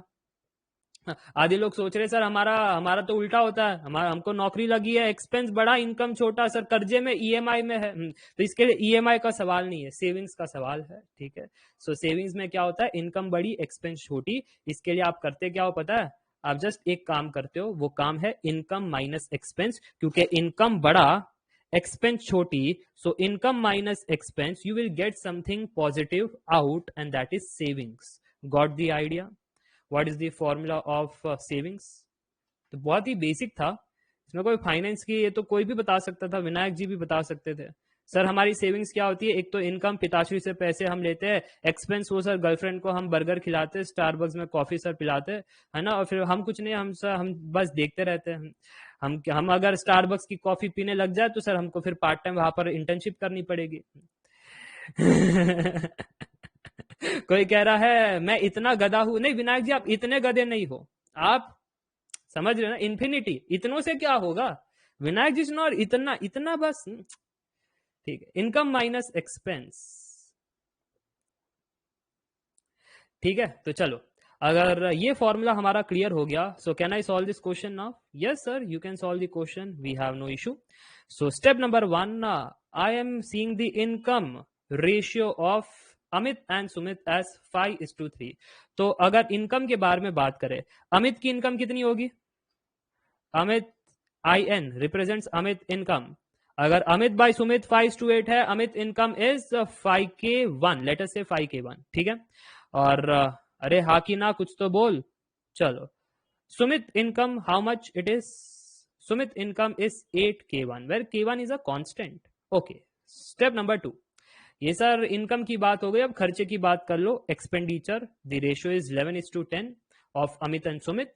सो अमित का एक्सपेंस कितना है, ये एक्स वो नहीं है Vinayak ji, it's expense, it's 11K2, and Sumit expense it is 10K2, ठीक है। ये एक्चुअल वैल्यूज है, ये कैसी है, दिस इज एक्चुअल वैल्यूज। और यहां पर क्या दिया था इन्होंने, 5:8, 11:10, इन्होंने रेशियो दिया था। So ratio versus actual values में फर्क होता है। क्या ये स्टेप समझ में आया सबको? और अगर ये स्टेप समझ में आया, तो अब फाइनल स्टेप जो सबसे इंपॉर्टेंट होने वाला है, दैट इज स्टेप नंबर 3, कि हम कहने वाले हैं अमित की सेविंग्स जो है वो 7,900 रुपीज थी। सो अगर यहाँ पर अमित की कहानी के बारे में नरेट करें, तो ध्यान से सुनना, अमित की कहानी कुछ यूं है कि उसकी सेविंग 7,900 हुई थी। और अगर ऐसी बात है सर जी, सेविंग का फॉर्मूला है it is equal to income minus expense, so Amit की इनकम माइनस अमित का एक्सपेंस, इसकी वैल्यूज क्या क्या है सर? अमित की इनकम है 5K1, अमित का एक्सपेंस है 11K2, गॉट इट। अब इसके बाद कौन था, सुमित भैया। अरे सुमित भैया तुम्हारी कहानी क्या है, तुम्हारा सेविंग्स बहुत सही है, 21,000, ये पक्का इंजीनियर होगा, इसने गर्लफ्रेंड नहीं बनाई है, ठीक है। So 21,000 is his saving, and then his income was 8K1 minus is expense कितना है, 10K2, ठीक है जी। क्या यहां तक क्लियर हो गई बात? क्या यहां तक बात क्लियर हो गई? कोई दिक्कत नहीं, कोई समस्या नहीं, कोई दुविधा नहीं? Got it, good good good. तो अब आगे बात करते हैं। अब क्या करते हैं, कट पेस्ट का हमारा बिजनेस है। I will copy here and I will paste here, but there is a condition, if I copy paste there is one condition. What is that condition? मैं K1 को फाइंड करूं या K2 को? कुछ बच्चे दोनों फाइंड कर रहे हैं, K1 K2 दोनों फाइंड कर रहे हैं। अरे ऐसा नहीं करना है, what you need is, you need their respective income. अगर आपको इनकम चाहिए तो आपको K1 चाहिए, अगर आपको K1 चाहिए देन K2 को एलिमिनेट कीजिए। Getting the idea how to save time in exam? नहीं तो आप करोगे क्या, आप उल्टा करोगे। आप क्या करोगे, आप K1 को एलिमिनेट करोगे, K2 को फाइंड करोगे, फिर देखो अरे K2 से तो एक्सपेंस आ रही है, क्या हो गया, मेरे को तो इनकम निकालना था। फिर बाद में K1 को फाइंड करोगे, तो उल्टा झमेला मत पालना, सीधा सीधा झमेला पालना, तो काम बढ़िया हो जाएगा, ठीक है। तो यहां पर हमको एलिमिनेट करना है K2। So how to eliminate K2? ऊपर क्या मल्टीप्लाई करें सर? अगर K2 हटाना है ना, तो ये देखो ऊपर को है ना 10 मल्टीप्लाई कर देना, ऊपर के इक्वेशन को 10 मल्टीप्लाई कर देना, और नीचे के इक्वेशन को 11 मल्टीप्लाई कर देना। Yes, if I do that, so 10 into 11K2 and again 10 into 11 K2। सो अगर सब्ट्रैक्ट करोगे तो सर चीजें हट जाएगी K2 की, K1 बच जाएगा and you will get your respective answer. So I hope you understood the calculation. Do the subtraction and now tell me the value of K1. Anybody? What is the value of K1? Virtual calculator मिलता है आपको 4000। Very good, 4000 अगर आपको आ गया है तो क्या ही कहना। Now just go back, do the cut paste का business, copy and then paste. Engineer है तो कॉपी पेस्ट तो हमारे खून में है। क्यों? क्योंकि इंजीनियर ज्यादा मेहनत नहीं करता, इसलिए उसका फिटनेस 0 होता है। है ना? फिर कहते हो पेट आ गया सर जी, इतना पेट आ गया कि क्या कहे, है ना? सब कहते हैं अंदर रहो अंदर रहो, ये पेट है कि ये बाहर निकलते जा रहा है ना? इसको कोई है ही नहीं कि हमको अंदर रहना है। चलो K1 इज 4000। सो अगर आप इसको सिंप्लीफाई कर लो, ऊपर वाला 20,000 हो जाता है, नीचे को हो जाता है 32,000 and that's my answer. Tough था क्या? वॉज इट टफ और वॉज इट इजी? हाँ, अलग अलग तरकीब है। Yes yes Dev Jyoti, that different different methods you can go with, but this is the easiest method. ठीक है, easy easy easy. Okay, if it is easy तो मैं आपको बताना चाहता हूं half an hour is done and you have learned a lot of concepts of ratio and proportion. अलग अलग प्रश्न है, अलग अलग है, और भी प्रश्न मैं करवाने वाला हूं आज की क्लास में। So you will get a complete knack of how to solve ratio and proportion concepts. ठीक है, अब तक तो प्रोपोर्शन को मैंने टच नहीं किया है। ओ, प्रोपोर्शन को टच नहीं किया है और रेशियो भी खत्म नहीं हुआ है। ओ, तो रेशियो पर थोड़ा और बात कर ले। यस, थोड़ा और बात कर लेते हैं, फिर थोड़े से लास्ट में हम गेट के पीवाईक्यूज पर जाएंगे। थोड़ा सा रेशियो पर और बात कर लेते हैं। Now there comes a concept of ratio of more than 2 members. हैं सर, अब तक तो जीवन में सुना था रेशियो सिर्फ 2 मेंबर्स का होता है, 2 से ज्यादा मेंबर्स का भी रेशियो होता है। Yes, how sir, how? The question is, ध्यान से सुनना, अगर a by B is equal to 5/2 है, b by C is equal to 4/5 है, तो कोई रेशियो बता सकता है a is to b is to c का? How to solve this kind of question? ये तो काफी गजब हो गया sir ji. a by b is 5/2, b by c is 4/5, and now I need to find a is to b is to c. कोई कह रहा है 10:4:5, सुमाया जी कहती है 5:2:4। सुमाया जी ने क्या कहा मालूम है ना? तो यहां से 5, यहां से 2 उठाया और यहां से 4 कह दिया, सर हो गया 5:2:4। सुमाया जी गलत है। जब भी आपको कोई ऐसा पूछ लेना इस टू बी इस टू सी, आपको मेक श्योर करना है कि यहाँ का जो बी का वैल्यू और यहाँ का जो बी का वैल्यू है वो सेम हो जाए, तभी वो सैंडविच बना सकते हैं। यहाँ पर सैंडविच बनाना है, 3 लेयर वाला सैंडविच। अब तक आपने 2 लेयर वाला ही खाया था ना, 3 लेयर वाला सैंडविच। तो यहाँ पर बी और यहाँ पर ऊपर का बी को सेम बनाना है। So how to do that? So you have various methods. ऐसे भी कर सकते हो, जैसे मैं आपको बता देता हूं। सबसे पहले मैं क्या करूंगा कि मैंने देखा a by B is equal to 5/2 है, b बाई सी हमारा 4/5 है, तो मुझे समझदारी लगी कि यहां पर ऊपर को 2 नीचे को 2 मल्टीप्लाई करवा दूं ताकि ये बन जाए 10/4। And now I can say a by B is 10/4, b by C is 4/5। दोनों का b मैच कर रहा है। अगर दोनों का b मैच कर रहा है तो क्या करे? विनायक जी कहते हैं ब्याह करो। अरे विनायक जी, वो नहीं बीबी, यहां पर, ठीक है, यहां पर रेशियो क्या होगा? a is to b is to c, that is equal to 10:4:5। Done, understand, got it? चलो, तो अगर बातें समझ में आ रही है तो कुछ अच्छे प्रश्न भी हो जाए सर जी। ये इजी इजी प्रश्न क्या करवा रहे हो? इजी इजी प्रश्न। अच्छा, ये कोई टफ तो नहीं है ना? रेशियो एंड प्रोपोर्शन, स्पीड ज्यादा तो नहीं लग रहा है ना? अंडरस्टैंडेबल है। Why it is understandable? Because this all concepts are studied earlier, but we do not have the knack of seeing the varieties of question through one concept. एक ही कंसेप्ट को कैसे कैसे पूछ सकते हैं, कभी नंबर्स में ऐड कर देते हैं, कभी रेशियो दे देते हैं, है ना, कभी कुछ वर्ड प्रॉब्लम में इनकम एक्सपेंस लगा देते हैं, कभी कुछ कभी कुछ। So lot of things will come. जैसे अभी 3 नंबर्स का ratio, more than 2 members. So this thing can also happen. So now कोई कह रहा है सर थोड़ा स्लो चलो, एक कहते हैं स्लो चलो, एक कहते हैं फास्ट चलो। अब कैसे चले हम? स्लो और फास्ट कैसे चलते हैं आप ही बता दो यादव जी, एक साथ स्लो और फास्ट कैसे चलते हैं? चलो, कोई कहता है भगाओ इसको। हाँ, इनके पीछे नाइट्रो हम लगा देते, तुम नाइट्रो बूस्टर दबा देना, ये भागेंगे फिर, है ना? भगाओ। ये देखो विनायक जी। चलो, कोई कह रहा है अगर स्लो देखना है तो फिर 0.5x में देखो। अरे ऐसा नहीं है, हम लिखते हैं ना, ये जो स्लो वाले हैं ना प्लेयर, ये स्लो वाले क्यों है? सर हम नोट्स बना रहे हैं, सर हमारे नोट्स छूट रहे हैं, सच सच बताना। सर हम नोट्स बना रहे हैं, हमारे नोट्स छूट रहे, सर आप इतना फास्ट कर रहे हो, हमारे नोट्स तो बन ही नहीं रहे हैं। इसलिए स्टार्ट में कहा था, एक जो है ना आपका कैलकुलेशन वाला, एक है शॉर्ट नोट। शॉर्ट नोट बनाओगे तो मेरे साथ साथ चल पाओगे, शॉर्ट नोट नहीं बनाओगे, लंबे लंबे नोट्स बनाओगे, फिर कहोगे अरे सर नोट छूट रहे हैं, आपको सुने या नोट्स को बनाए। ठीक है, मैंने पहले ही कहा था फुल नोट्स आपको ऐप के अंदर मिलता है, no need for that. And हर संडे आपका क्विज होता है, तो क्विज के टाइम आपको जस्ट एक बार रिवाइज करना है फुल नोट्स। ठीक है, okay, now my question is a by b is equal to 3/4. And then I have b by c is equal to 5/7.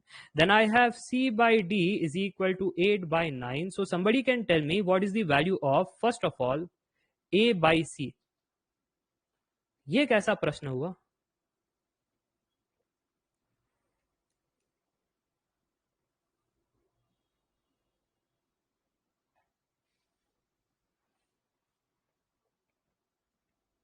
A by B is given, B by C is given, C by D is given. How do I find A by C? Still someone is saying 15/28. Someone is saying 15, 21/20.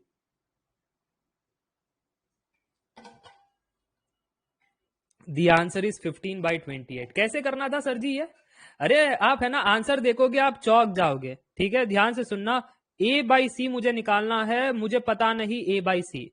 हाँ, but अगर मैं B को introduce कर दूं ऊपर और नीचे, is this still A by C? Yes, sir. This is still A by C because B is getting cancelled from both the side, numerator and denominator. हाँ, तो A by B का answer 3/4, B by C का answer 5/7, तो हो गया ना answer. अरे sir जी क्या मजाक था ये। हाँ, एप्टीट्यूड इज ऑल अबाउट मजाक। अगर आप मजाक समझ सको तो मार्क्स आ जाते हैं, मजाक ना समझो तो फिर बाद में दर्द होता है सोल्यूशन देखने के बाद। So 15/28 is the answer. मजा आ रहा है? So you have to improve your thought process through every question. कोई कह रहा है गलत, क्यों? क्यों गलत? इट्स सही। ठीक है, इट्स नॉट गलत। ओके, चलो, तो यहां पर अगला प्रश्न जो है, अगला प्रश्न थोड़ा और कठिन होगा। पता है क्यों? क्योंकि नेक्स्ट सवाल मैं आपसे पूछने वाला हूं, जो बच्चे ने अभी अभी डाउट पूछा था उसी का आंसर आएगा। A is to B is to C is to D, I need this more than 2 member ratio. A is to B is to C is to D, सभी का एक साथ रेशियो। अब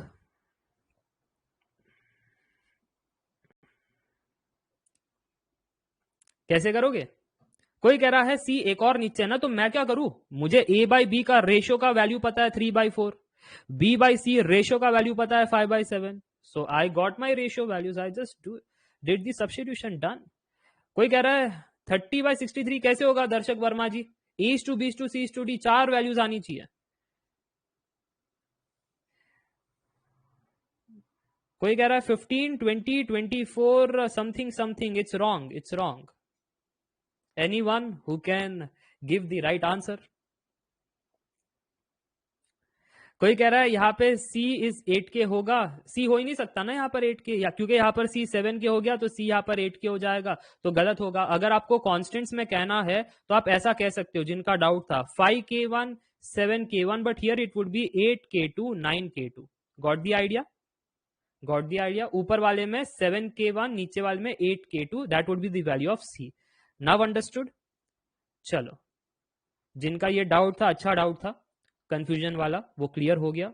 हाँ, किसी ने सही आंसर दिया है, कुमार जी ने सही आंसर दिया है, 30:40:56:63। Yes, that is the right answer. How to solve this kind of question sir ji? मैंने आपको बताया था A बाई बी का रेशियो कितना दिया है, 3/4, और B बाई सी का रेशियो कितना दिया है, 5/7। अरे बट मुझको B की वैल्यू सेम बनानी थी, सेम तो है नहीं। ओ, B की वैल्यू 4 है और उधर B की वैल्यू 5 है, सेम कैसे बनाए? सर आप सेम बना सकते हो इफ यू मल्टीप्लाई विथ 4/5 ऊपर और नीचे। अब अगर ये वैल्यू को देखो तो कितना आ रहा है? एनीबॉडी?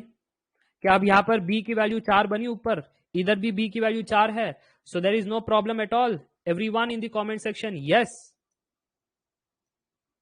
कोई कह रहा है ये किधर से आया, अरे a बाई बी 3/4 है ना, तो a बाई बी 3/4 है, b बाई सी 5/7 है ना, तो b बाई सी 5/7 है। अभी अभी समझाया था अगर क्लबिंग करना है a:b:c तो मेक श्योर करना पड़ेगा कि b का यहाँ पर जो डिनोमिनेटर है और इधर b का जो न्यूमरेटर है दोनों को सेम बनाना है, तभी तो सैंडविच बनेगा ना। जैसे यहाँ पर सैंडविच बनाना था तभी तो बनाना, तो वही तो यहाँ पर अगर सैंडविच बनाना है तो इधर का b का वैल्यू, न्यूमरेटर का b का वैल्यू सेम करना पड़ेगा। अब अगर सेम करना है तो क्या मैनिपुलेशन करे, the manipulation is just multiply with 4/5 factor in numerator and denominator and now you will say, अगर ध्यान से देखे तो यहाँ पर ये वैल्यू बन रही है 4 divide by 7 into 4 is 28 divide by 5। तो अगर ध्यान से देखे तो b की वैल्यू 4, इधर भी b की value 4। Now I can do the clubbing. Okay तो a:b:c मिल जाएगा, बट स्टिल c:d बचा हुआ है। इतना समझ में आया तो एक बार कमेंट करके बता देना यस, इतना समझ में आ गया सर जी। बता देता हूं यहां पर a:b:c that is 3:4:28 divide by 5, इतना समझ में आ गया। अब इस c:d भी निकालना है। अब अगर c:d भी निकालना है so what you have to do, you have to say कि b बाई सी मेरे पास था 4/28/5, बट क्वेश्चन में c बाई डी कितना दिया है सर, क्वेश्चन में c बाई डी 8/9 दिया है। तो यहाँ पर क्या c का डिनोमिनेटर c का न्यूमरेटर मैच कर रहा है क्या, नहीं सर, यहाँ पर 28/5 है, इधर 8 है सर, मैच नहीं कर रहा है sir. Then how will I club them, any idea how will I club them, how will I club them? There is only one simple way sir, यहां पर मल्टीप्लाई करवा दो ना। किससे मल्टीप्लाई करवा दो, एक तो 1/8 ऊपर और नीचे मल्टीप्लाई करवा दो, फिर इनटू आप करवा दो सर 28/5, 28/5। ऐसा क्यों करवाया सर, देखो एक तो 1/8 इसलिए करवाया ताकि ये 8 और ये कैंसिल हो जाए। अब अगर c यहाँ पर 28/5 है तो इधर भी c 28/5 लाना था, इसलिए मल्टीप्लाई और डिवाइड करवा दिया 28/5 से। समझ में आया मेरा step? Did you got the calculation how I am doing the manipulation? ठीक है, और अगर मैनिपुलेशन समझ में आया तो आप कहोगे सर यहाँ पर जो c का डिनोमिनेटर है और यहाँ पर c का न्यूमरेटर है अब मैच कर रहा है, so I can do the sandwich b:c:d, और हमारे पास a:b:c था, सो नाउ b:c:d हो जाएगा a:b:c:d। Got it? चलो, और अगर बात समझ में आ रही है तो कोई मुझको कमेंट करके बता सकता है, न्यूमरेटर तो 28/5 हो गया, डिनोमिनेटर का वैल्यू कितना आ रहा है, डिनोमिनेटर कैंसिल वैंसिल करके कितना आ रहा है जी, अरे 4 7 जार 7 4 जार 28, और इधर कितना आ रहा है 2 जार, तो सर 63 डिवाइड बाई 10 बच रहा है। Okay 63 divide by 10। Now see carefully कि ए हमारा 3, बी का हमने सैंडविच यहां पर किया था कि बी डिनोमिनेटर में 4 न्यूमरेटर में 4, सी हमारा लावारिस था क्योंकि सी का सैंडविच बचा हुआ है, हाँ तो सी का सैंडविच यहां पर कर दिया था, सी का सैंडविच 28/5, सी का सैंडविच 28/5, डिनोमिनेटर न्यूमरेटर मैच, तो सैंडविच हो सकता है, और डी हमारा 63/10। अब साथ में सबको लिखो तो आपकी बात बन जाएगी। अगर साथ में लिखोगे you will get a:b:c:d is equal to 3:4:28/5 63/10। But अच्छा नहीं लग रहा sir ji, it's like fraction.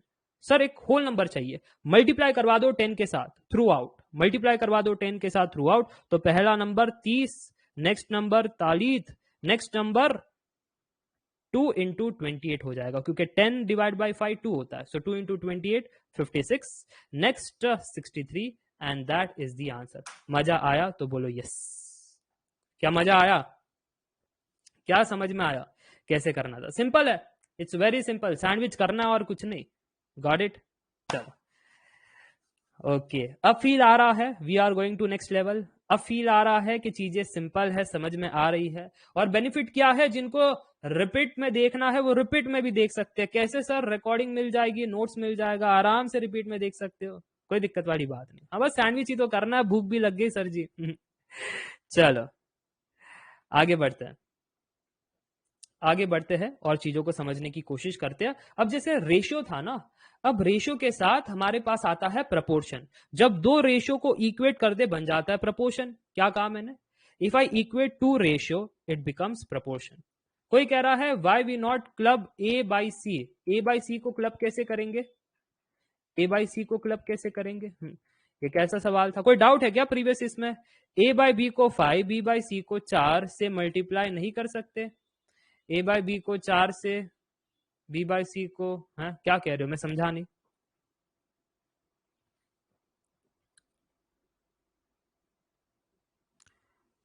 अरे बताओ क्या डाउट था? मैं कुछ समझा नहीं। हाँ, कोई अगर अलग मेथड फॉलो कर रहा है कि सर अगर मैं ए बाई बी को 5 से मल्टीप्लाई करूं, बी बाई सी को मैं 4 से मल्टीप्लाई करूं ऊपर नीचे, तब भी आंसर आएगा। और जो भी आंसर आएगा है ना, वो आपका सिंप्लीफाई हो करके ऐसा ही आंसर आएगा। Got the idea? सिंप्लीफाई हो करके ऐसा ही आंसर आएगा। So no need to worry, you can go through any style, the answer will remain same. Okay, चलो। हाँ, तो मैं प्रपोर्शन के बारे में बताया था। दो रेशियो को आप इक्वेट कर दो, बन जाता है प्रपोर्शन। That's all. प्रपोर्शन का कंसेप्ट उतना ही है। So what is a proportion? If you equate two ratios such as A by B is equal to C by D, तो ये है आपका प्रपोर्शन। अच्छा, क्या मेक श्योर करना है? All quantities comprising the ratio are having equal units. ठीक है। हाँ, तो इसको आप ऐसा भी कह सकते हो, रीअरेंज करके AD is equal to BC, that is also allowed, no issue at all.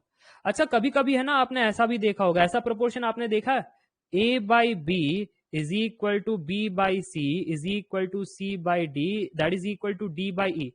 This is known as continued proportion. इसको क्या कहते हैं? Continued proportion. रेशियोज इक्वेट होते ही जा रहे, इक्वेट होते ही जा रहे हैं, दैट इज कॉन्टिन्यूड प्रपोर्शन। ठीक है, चलो।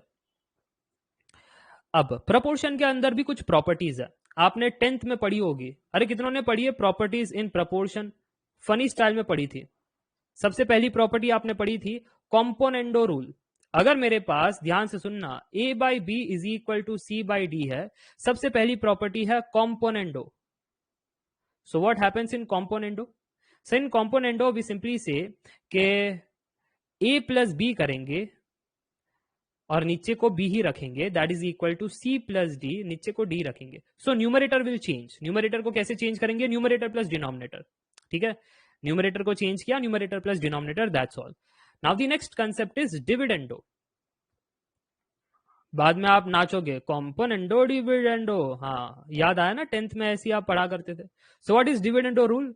डिविडेंडो यानी अब न्यूमरेटर को सब्ट्रैक्ट करेंगे डिनोमिनेटर से, so a minus B divide by B, that is equal to c minus D divide by D. अब नाचो फिर, कॉम्पोनेंडो डिविडेंडो कितना होगा अब? कॉम्पोनेंडो डिविडेंडो,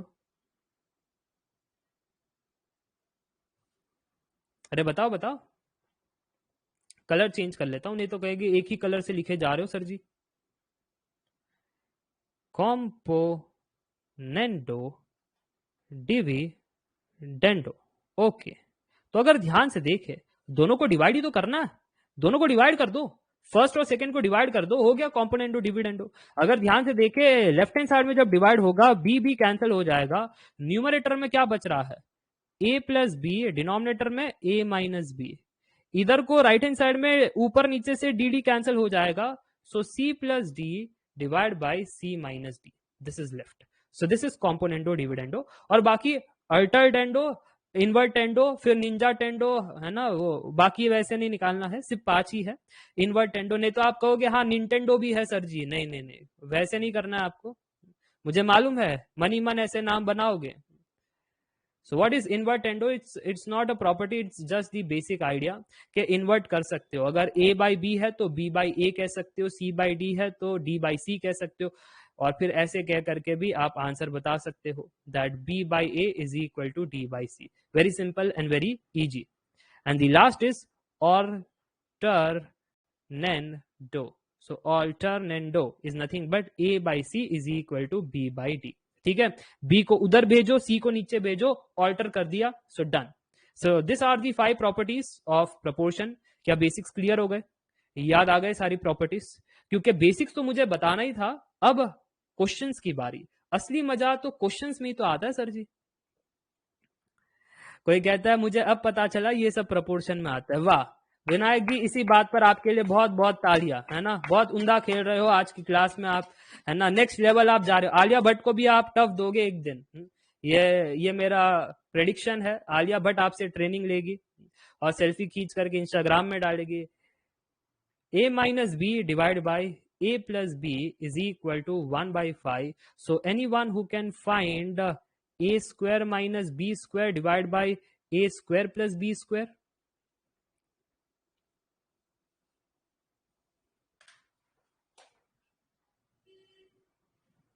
ये हुई ना बात। लगाओ दिमाग अब। मनी मन कुछ बच्चे सोच रहे थे ऊपर नीचे मल्टीप्लाई करेंगे sir, rationalization technique a minus B into A minus B, but फिर बाद में करोगे क्या, ऊपर a minus B the whole square बनेगा, वो बाद में सॉल्व ना होगा। So rationalization fail. कोई 5/13 कह रहा है, 5/13 I guess that is the wrong answer, I guess that is the wrong answer, but I do not know whether it is wrong or not. I have to solve and I have to check.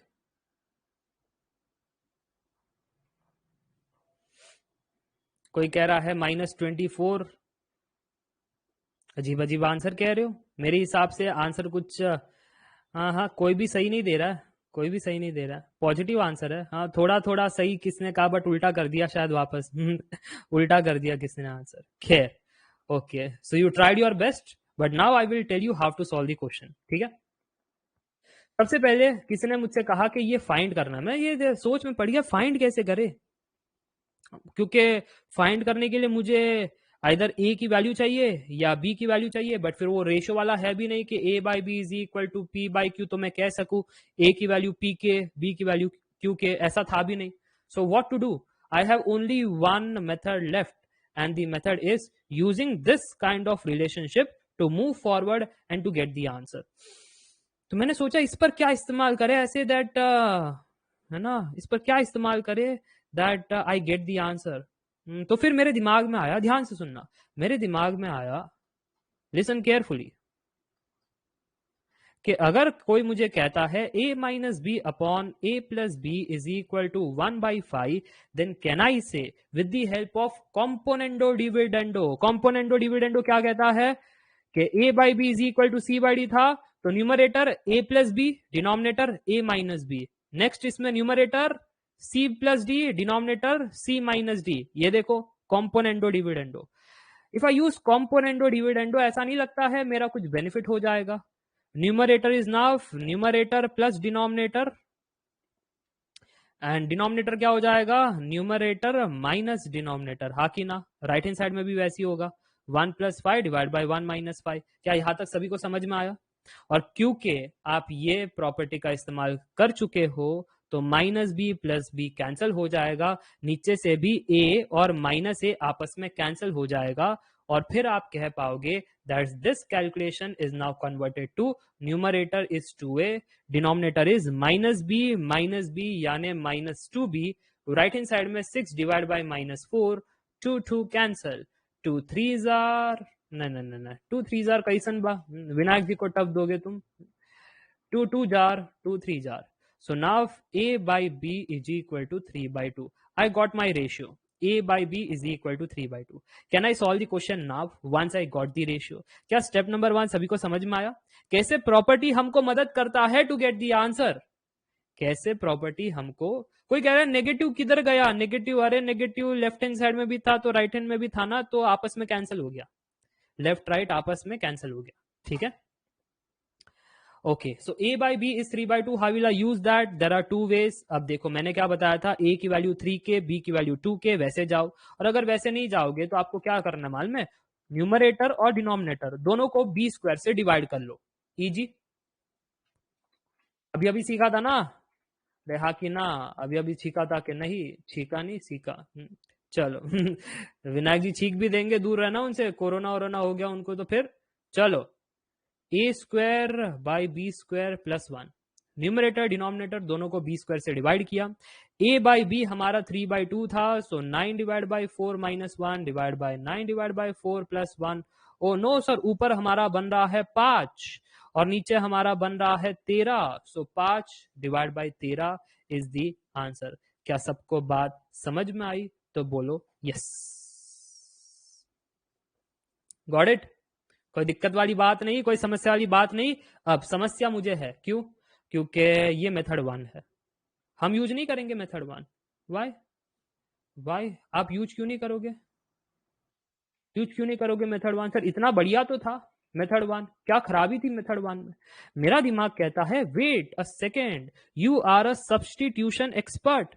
यही तो हम use करते थे कई बार to solve the mathematics question. ओ, यही तो यूज करते थे हम कई बार to solve the mathematics question, substitution. So what I will do now, listen carefully. मैं सोचूंगा ऐसी ए और बी की कौन सी वैल्यू सब्स्टिट्यूट करूं जिससे एलएचएस आरएचएस सेम बन जाए। ए और बी की ऐसी कौन सी वैल्यू रखूं कि एलएचएस आरएचएस सेम बन जाए? क्या ए को मैं 3 कह दूं, बी को मैं 2 कह दूं, ए को 3 कह दूं, बी को 2 कह दूं, तो क्या एलएचएस आरएचएस सेम बन जाएगा? हाँ, और अगर मैं ऐसा कर दूं, ध्यान से सुनना फिर, अगर मैं ऐसा कर दूं तो क्या मैं कह सकता हूं कि ए और बी को, ध्यान से सुनना, ए को 3 रखा, बी को 2 रखा, तो मेरा जो रेशियो है A minus B by A plus B, ये जो प्रपोर्शन बन रहा है यहाँ पर, वो प्रपोर्शन बिल्कुल मैच कर रहा था by this substitution. And if yes तो अब बताना आंसर कितना होगा? 3 square minus 2 square divide by 3 square plus 2 square. Sir ये तो हो गया 5/13, जैसे हमको चाहिए था वैसे आंसर आ गया। देखो सर आ गया। हाँ तो मैं भी वही कह रहा हूं ना, हर बार आपको मेहनत करने की जरूरत नहीं होनी चाहिए, because this is aptitude, there are multiple ways to think and solve. ठीक है, सो sometimes you have to go with substitution, and if substitution doesn't work you have to go with this standard method, but दोनों आपको पता होना चाहिए, तभी आप exam में बढ़िया परफॉर्म करोगे। Got it? अब है ना, ये प्रपोर्शन हो गया। अब प्रपोर्शन होने के बाद कुछ और कॉन्सेप्ट है, मैं वो सिखा देता हूँ, फिर हम जाएंगे गेट के पीवाईक्यूज पर। ठीक है, लास्ट का हाफ एन आवर हम करेंगे लगातार बैक टू बैक पीवाईक्यूज, लगातार बैक टू बैक पीवाईक्यूज। ठीक है जी, चलो तो थोड़ा सा अब एक कंसेप्ट देख लेते हैं जो आपके जीवन में बहुत खतरनाक था। आपने सुना होगा ना वो कंसेप्ट कि माता श्री कहती है कि ज्यादा टाइम पढ़ाई कर। क्यों? ज्यादा पढ़ाई करूंगा तो क्या होगा? ज्यादा मार्क्स आएंगे, ज्यादा अच्छी अपॉर्चुनिटी मिलेगी, ज्यादा पैसे कमा पाओगे। और फिर वही आपको मालूम है, आप ज्यादा टाइम किधर देते हो? ज्यादा टाइम गर्लफ्रेंड घुमाने में देते हैं, तो उससे होगा क्या? करियर बर्बाद होगा। ये कौन कहता है? ये पिताश्री कहता है। ये दो कंसेप्ट आपने पढ़ा है कि नहीं? माताश्री का कंसेप्ट, पिताश्री का कंसेप्ट। हाँ, माताश्री कहती है ना ज्यादा टाइम पढ़ाई कर, ज्यादा मार्क्स आएंगे, अच्छा होगा। पिताश्री कहते हैं ज्यादा गर्लफ्रेंड के चक्कर में मत रखना, नहीं तो करियर बर्बाद हो जाएगा। हाँ, यही है आपका वेरिएशन, यही है आपका डायरेक्ट प्रपोर्शन, इनवर्स प्रपोर्शन। ठीक है, ये जो ऊपर वाला आपने कहा ना डायरेक्ट बातें, ये इसको हम ऐसे भी कह सकते हैं, दिस इज वेरिएशन टॉपिक। लिख लेना यहाँ पर, वेरिएशन प्रपोर्शन के बाद ही आता है, क्योंकि आप यहां पर कहते हो that direct proportion is nothing but A is directly proportional to B, यानी आप कहोगे A is equal to K B. ठीक है, ये प्रोपोर्शनलिटी साइन है, इसको आप कुछ और मत समझ लेना। This is proportionality sign, direct proportional. So A is directly proportional to B, यानी A is equal to K into B, where k is a constant to remove that proportionality sign. Got it? चलो, और अगर ये बात समझ में आ गई, या आपने कई बुक्स में भी देखा होगा ना, जब आप कोर सब्जेक्ट पढ़ते हो तो आपने ये सारी चीजें देखी होगी, डायरेक्ट प्रोपोर्शनलिटी, प्रोपोर्शनल को हटाते हैं, इक्वल लगाते हैं, कांस्टेंट लगा देते हैं। सो this is the concept, variation का कंसेप्ट है। अगर ज्यादा स्टडी करोगे, ज्यादा ए होगा तो बी भी ज्यादा होगा, मार्क्स भी ज्यादा आएगा वैसे। सो नेक्स्ट हमारा कंसेप्ट जो था that was inverse proportion. What is inverse proportion? Inverse proportion भी दो प्रकार से देखा जाता है। A is directly proportional to 1/b, उसी का मतलब होता है इनवर्स। क्यों? क्योंकि यहां पर अगर ए बढ़ेगा तो फिर बी को कम होना था ना, या उल्टा सोचो, अगर बी कम होगा तो ए बढ़ेगा, हा कि ना? उल्टा हो रहा है यहां पर, गर्लफ्रेंड ज्यादा बनाओगे करियर बर्बाद होगा, करियर अगर अच्छा करोगे तो फिर बाद में गर्लफ्रेंड कम होगी, बट जो भी होगी है ना, फिर वो बाद में आप कहोगे सर ये देखो सर शादी में जरूर आना, है ना, नहीं तो फिर आप बन जाओगे ऐसे, मैं सलमान खान कहने वाला था बट नहीं, है ना, अपने को पंगे नहीं लेने किसी से, ठीक है, किसी से पंगे नहीं लेने। खैर आगे बढ़ते हैं यहाँ पर और कहते हैं प्रोपोर्शनैलिटी हटाने के लिए कांस्टेंट लगाना पड़ता है, सो के बाई बी, तो ऐसे हम कांस्टेंट्स लगा देते हैं, प्रोपोर्शनैलिटी को हटा देते हैं। Got it? सो ज्यादा टाइम पास कम मार्क्स, ज्यादा जिम में मेहनत कम कैलोरीज, तो ऐसी बात है, ऐसी कुछ बात है। Direct and inverse proportionality clear? क्या ये कंसेप्ट क्लियर हो गए? तो सारे कंसेप्ट मैंने बता दिए, वेरिएशन का कंसेप्ट, प्रपोर्शन का कंसेप्ट, प्रपोर्शन की प्रॉपर्टी, रेशियो के कंसेप्ट, मोर देन 2 मेंबर्स के रेशियो के कंसेप्ट, और फिर आपने देखा रेशियो का मीनिंग, रेशियो का बेसिक कंसेप्ट, क्या चीजें समझ में आ रही है, मजा आ रहा है आज की क्लास में? ओवरफ्लो तो नहीं हो रहा है? अरे सर ओवरफ्लो, क्योंकि इतना काफी है गेट से लड़ने के लिए, इतना काफी है गेट से लड़ने के लिए। तो are you ready to fight for the GATE questions? चलो फिर तो शुरुआत कर ले, अब थोड़ी सी शुरुआत हो जाए, अब गेट के प्रश्नों को हल कर सके, इतनी ताकत हमें देना दाता। टेलीकॉम 2018 गेट का प्रश्न। So please tell me what is the answer of this question. Ready? 2 alloys A and B contain gold and copper in the ratio of 2:3 and 3:7 by masses respectively. Equal masses of alloys A and B are melted to make an alloy C. The ratio of gold to copper in alloy C is. हाँ EAC के भी questions कराऊंगा Rahul Kumar, worry मत करो। तो अब इसका answer बता दो फिर।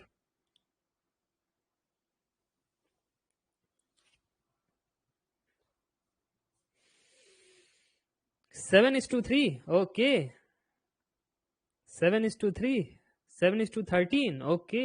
बॉम्बे, जो भी स्टूडेंट्स बॉम्बे कह रहे हैं बिल्कुल सही कह रहे हैं, but what is the catch of this question? What was missing in this question? Sir they didn't tell about the total mass of A and total mass of B. They just told equal masses of alloy A and B. But ये नहीं बताया कि total कितना मास था। अरे अगर नहीं बताया तो फिर बाद में अज्यूम कर लो। समझ में आ रही है बातें? अगर नहीं बताया, दिक्कत वाली क्या बात है? अज्यूम 1 kg, कौन रोक रहा है आपको? हाँ 1 लीटर मत कह देना, कह भी दो तो फर्क नहीं पड़ता। क्यों? क्योंकि रेशियो में कैंसिल ही हो जाता है, ऊपर नीचे वो कैंसिल। लीटर कैसे होता है मास? तो विनायक जी आप होके बाजार जाते हो, 1 लीटर आलू देना, 1 kg दूध देना, वो सामने वाला चकरा जाते हैं किधर से आया भाई। तो ऐसे उल्टे सीधे काम मत करना। बट खैर, तो यहाँ पर मैं आपसे कह रहा था, ये कामेंद्र जी आ गए, इनको याद है ये बाजार जाके क्या करते हैं ना। कामेंद्र जी आप ही का था इंतजार। So very good. Now here first step is assumption, because they are saying equal masses of alloy A and B. उन्होंने बताया नहीं क्या है मासेस, इक्वल है तो हम कह देंगे लेट अस से दोनों का 1 kg है। Got it? Now second step, A की कहानी मैं सुनना चाहता हूं। ए की कहानी क्या कह रहे हैं? Alloy A contains gold and copper in the ratio 2:3। तो मैं अलॉय ए की कहानी सुन रहा हूं और वो कह रहे हैं दैट गोल्ड टू कॉपर का ratio G/C it is 2/3। Okay, तो गोल्ड का वैल्यू कितना हुआ, कॉपर का कितना हुआ फॉर अलॉय ए? सो मैं यहां पर Ga और Ca लिख देता हूं ताकि आपको पता चले अलॉय ए की बात कर रहा हूं। So gold of alloy A कितना हुआ? सर वो ratio as a part of total वाला कंसेप्ट के गोल्ड के सामने वाला player divide by 2+3 into total value of alloy A. So total value of alloy A is 1 kg। तो हम टोटल में 1 kg को मल्टीप्लाई करेंगे और 1 kg को मल्टीप्लाई करने के बाद हमको दिखाई दे रहा है गोल्ड की वैल्यू कितनी बन रही है? 2/5 kg। क्या यहां तक सबको समझ में आया? How did I found the value of gold for alloy A? हाँ, जिसको 2 kg अज्यूम करना है यहाँ पर, ए की वैल्यू 2 kg, बी की वैल्यू 2 kg, वो भी कर सकता है। बट मैंने क्या माना कि अलॉय ए में 1 kg है, अलॉय बी में 1 kg है, दोनों में सेम मास है, दोनों में 1-1 kg भरा हुआ है गोल्ड एंड कॉपर से। ओके, तो अगर मुझे गोल्ड की कहानी समझ में आ गई। अच्छा, कितने स्टूडेंट ऐसे जा रहे थे, अरे सर गोल्ड की वैल्यू पता नहीं, सो लेट अस से gold of alloy is 2K, copper of alloy is 3K, है ना। फिर 2K plus 3K is 1 kg, के की वैल्यू निकालेंगे 1/5, फिर गोल्ड में पुट करेंगे और फिर बता रहे हैं गोल्ड की आंसर 2/5 kg है। ऐसे कितने लोग जा रहे थे। हाँ वो कंसेप्ट भी सही है बट वो लेंदी है। अरे तुम किधर आ गई यहाँ पर।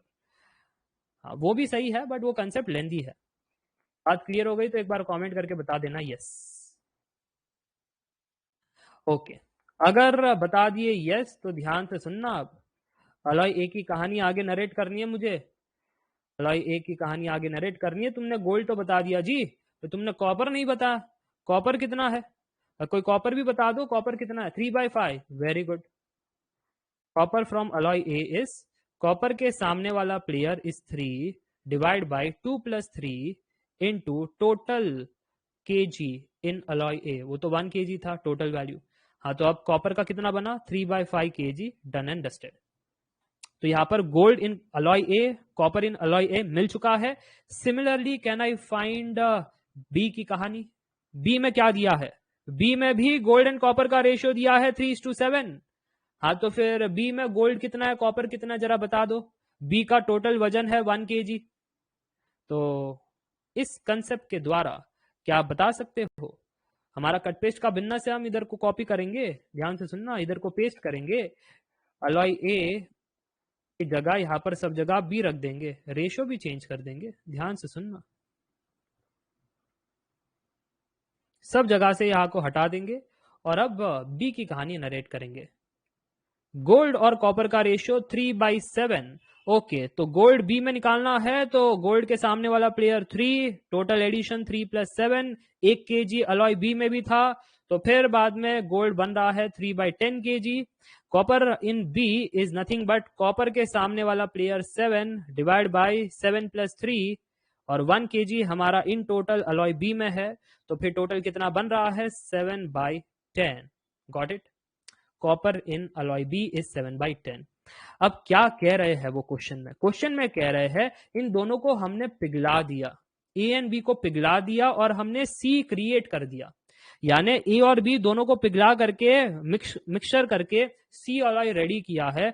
और सी अलॉय में कितना कॉपर एंड गोल्ड का रेशियो है वो आपको बताना है। अरे तो सिंपल है ना, अलॉय ए की कहानी पता है, अलॉय बी की कहानी पता है, अब आप अलॉय सी की कहानी जानना चाहते हो। अलॉय सी वो कैसे बना है, alloy C by melting alloy A and B. So mix A and B. जब मैंने मिक्स किया तो फिर गोल्ड इन सी कितना बनेगा, gold in A plus gold in B बनेगा। कॉपर इन सी कितना बनेगा, copper in A plus copper in B बनेगा। हाँ तो gold in A and gold in B कितना था, gold in A was 2/5, gold in B was 3/10। दोनों को ऐड किया तो कितना आया, दोनों को ऐड किया तो कितना आया, 2/5 प्लस 3/10, 7/10 आया। सभी को आया।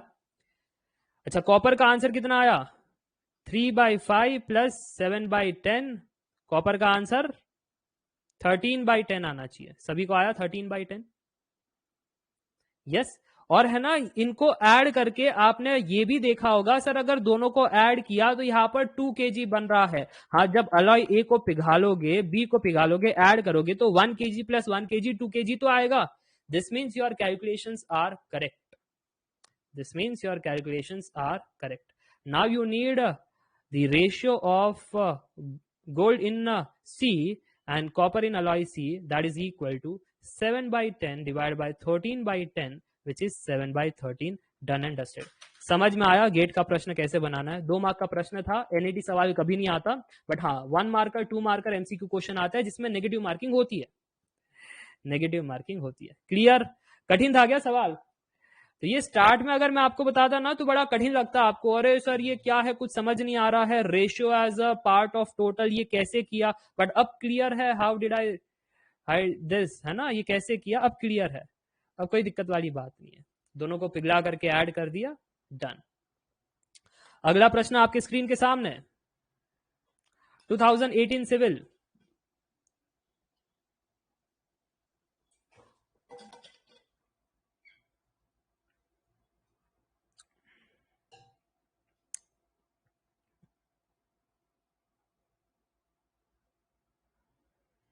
बनाओ बनाओ इसको बनाओ। What is the answer, The price of a wire made of superalloy material is proportional to square of its length. Sir ये proportional की बात कर रहे हैं, ये proportional कहीं सुना है? ये सर लास्ट में आपने वेरिएशन सिखाया सर, उसमें सुना है. तो price of wire is proportional to square of its length. I am getting some idea. What is the idea you are getting? The price is proportional to length square. Okay. फिर क्या कह रहे हैं? हाँ, जितने भी स्टूडेंट सी कह रहे हैं वो गलत है, डी कह रहे हैं वो गलत है. The right answer is B. मैं बताता हूं कैसे. फिर वो क्या कह रहे हैं? Step number 2, that the price of 10 metre length wire is 1600. इसका मैं क्या करूं? तो दो प्रकार के बच्चे हैं. एक कहेंगे सर इसको आप कन्वर्ट कर लो, प्रोपोर्शनलिटी को हटाओगे तो इक्वल के साथ एक कांस्टेंट के को लाना पड़ेगा, के इंटू एल स्क्वायर. हाँ, के इंटू एल स्क्वायर लाना पड़ेगा. फिर सर ये देखो ये स्टेटमेंट क्या कहता है, जब आपकी प्राइस 1600 रुपया है, उस केस में सर आपकी लेंथ है 10 metre. Understood how I substituted P and L here. Price हमारा 1600 रुपए, लेंथ हमारा 10 मीटर. तो ये हमने सब्स्टिट्यूट किया तो यहां पर हमको के का आंसर आ गया. के का आंसर कितना आया? 16. अब क्या कहना चाहते हैं? अब कहना चाहते हैं टोटल प्राइस बताइए. टोटल प्राइस तो दो वायर होगी आपके पास या दो से ज्यादा? हाँ, दो वायर है. एक की लेंथ 4 मीटर, दूसरे की 6 मीटर. तो आपको दो बार कैलकुलेट करना पड़ेगा. पहले प्राइस 1 निकालना पड़ेगा जिसमें आपकी लेंथ है, लेंथ 1 हमारी 4 मीटर, ये देखो यहां पर, और दूसरी वायर की लेंथ है 6 metre, so length 2 is 6 metre. ठीक है. जब हमारी लेंथ 4 मीटर है तो प्राइस कितना होगा? तो प्राइस निकालने के लिए के इंटू एल स्क्वायर, बट के की वैल्यू 16 है, लेंथ आपका L1 स्क्वायर होगा. L1 कितना है आपका? L1 4 मीटर है, तो 4 का स्क्वायर कितना हुआ यहाँ पर? 256. प्राइस 2 तो वो होता है के into L square, but price 2 है तो लेंथ 2 का स्क्वायर. हाँ तो यार लेंथ 2 आपका कितना है? 6 मीटर, सो 6 का स्क्वायर कितना आया? 576. क्या मांग रहे हैं sir? They are asking total price. Total price यानी दोनों प्राइस को ऐड कर लो. दोनों प्राइस को ऐड कर लिया तो टोटल प्राइस मिल जाएगा. So the total price is 256 plus 576 which is 832. समझ में आया? This is method 1. कैसे नहीं करना था. ऐसे मेथड 1 है, आराम से जा सकते हो. मेथड 1 में कोई हानि नहीं है, बट आपको मालूम है ना मेथड 1 प्यारा भी नहीं होता है. मेथड 1 प्यारा भी नहीं होता. ऐसा क्यों सर? प्यारा क्यों नहीं होता है? अब बहुत मेहनत करनी पड़ती है ना इसमें. सब हटाओ, ये सब झमेला हटाओ, ये सब हमको नहीं देखना है, पसंद नहीं आ रहा है सर जी, ऐसे नहीं करना है. सो कैसे करना है? फिर कैसे करना है? Price is directly proportional to L square. So if I say P is equal to K L square, तो मैं ऐसा भी कह सकता हूं ना that P1 by P2 is equal to K L1 square by के L2 स्क्वायर. अरे तो सर यहां पर के ऊपर और नीचे से कैंसिल हो रहा है. ओ, के ऊपर और नीचे से कैंसिल हो रहा है. हो रहा है क्या? और अगर हो रहा है तो सर एक नया फॉर्मूला जनरेट हो गया. नया फॉर्मूला जनरेट हो गया. Can you see the method 2? that let us say price of quantity 1 that is equal to L1 square divided by price of total divided by L total का square. देखो इसी में से मैंने ये फॉर्मूला जनरेट किया. क्या सभी को बात समझ में आ रही है? तो के निकालने की झंझट चली गई. जब रेशियो लोगे, अरे ये चीज पता है ना प्रोपोर्शनलिटी, तो जब रेशियो लोगे ऐसे 1/2 का, तो फिर बाद में के ऊपर नीचे से कैंसिल होगा. हाँ तो फिर अब सीधी क्वांटिटी से बात करेंगे. के का झमेला गया. अगर के का झमेला गया तो अब ध्यान से सुनना. एक तो इन्होंने दिया है 10 मीटर वायर की प्राइस 1600 रुपए है, तो यहाँ पर 10 मीटर वायर दिया, 10 मीटर वायर की प्राइस 1600 रुपया है. तो टोटल प्राइस कितना होगा for the total length square? So total length square कितनी कितनी लेंथ है? एक तो 4 मीटर है, एक 6 मीटर है. तो क्या मैं कह सकता हूं, ऊपर तो 10 स्क्वायर था ही, नीचे 4 square plus 6 square, total length of wire इतनी लेंथ है. क्या मैं ऐसा कह सकता हूं? तब जाकर के तो मुझे टोटल प्राइस मिलेगा. तब जाकर के तो मुझे टोटल प्राइस मिलेगा. And if yes then do the rearrangement. आपका काम बन गया. अगर रीअरेंजमेंट करोगे तो 100 यहां से कैंसिल हो जाएंगे और फिर रीअरेंज करने पर पीटी मिल जाएगा. पीटी कितना मिला? पीटी सभी को मिला यहाँ पर 832, तो एक बार कमेंट करके बता देना यस। कोई कह रहा है 4 + 6d होल स्क्वायर नहीं होगा? नहीं, इंडिविजुअल स्क्वायर ही होगा ना। करो कैलकुलेट, करो करो करो कैलकुलेट। 4 स्क्वायर आपका बन रहा है 16 + 36 52, 52 इंटू 16 832, क्योंकि लेंथ स्क्वायर है, इंडिविजुअल लेंथ स्क्वायर है, समेशन लेंथ स्क्वायर नहीं है ना। 2 अलग अलग वायर्स है, जब टोटल कह रहे हो तो अलग अलग है। आप देख रहे हो यहाँ पर P = K L1 स्क्वायर अलग अलग है, साथ में नहीं है, ये दोनों वायर अलग अलग है। तो इसकी लेंथ की स्क्वायर प्लस इसकी लेंथ की स्क्वायर अलग अलग करनी पड़ेगी, साथ में नहीं करनी पड़ेगी। Got it? चलो, तो ये था आपका तेजी से बनाने वाला मेथड, जिससे आप प्रश्नों को फास्ट सॉल्व कर सकते हो। क्या आगे बढ़े और प्रश्नों को देखना है और चीजों को जानना है? कोई कह रहा है पेपर में क्या स्ट्राइक होगा? जो स्ट्राइक होगा उससे सॉल्व करो, इसलिए तो मैं सारे मेथड्स दे रहा हूं ना। ऐसे स्ट्राइक होगा तो ऐसे बढ़िया है, जो कंसेप्ट आपने पढ़े हैं वेरिएशन के। अगर ऐसे स्ट्राइक हो रहा है तो ये भी बढ़िया है। ओके, कोई कह रहा है पी टोटल कैसे किया? पी टोटल = लेंथ टोटल का स्क्वायर, बट इंडिविजुअल लेंथ है ना, जैसे 4 मीटर एंड 6 मीटर इंडिविजुअल है, सो इंडिविजुअल लेंथ स्क्वायर करो और फिर सम अप करो। ये पी टोटल है ही क्या? समेशन ऑफ टोटल प्राइस है ना। ये पी टोटल है ही क्या? P1 + P2 है।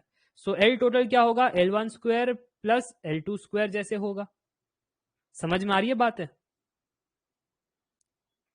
L1 square plus L2 square जैसे होगा।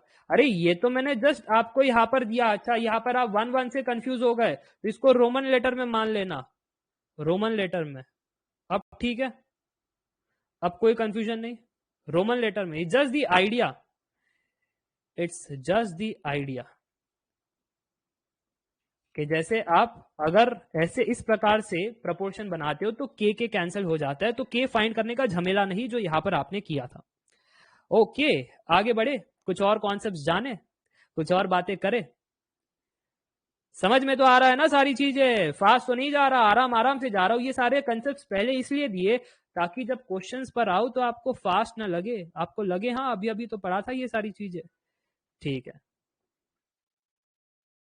क्योंकि है तो कुछ नहीं, सिर्फ कैलकुलेशन है तो कुछ नहीं, सिर्फ कैलकुलेशन है। जैसे अगला प्रश्न,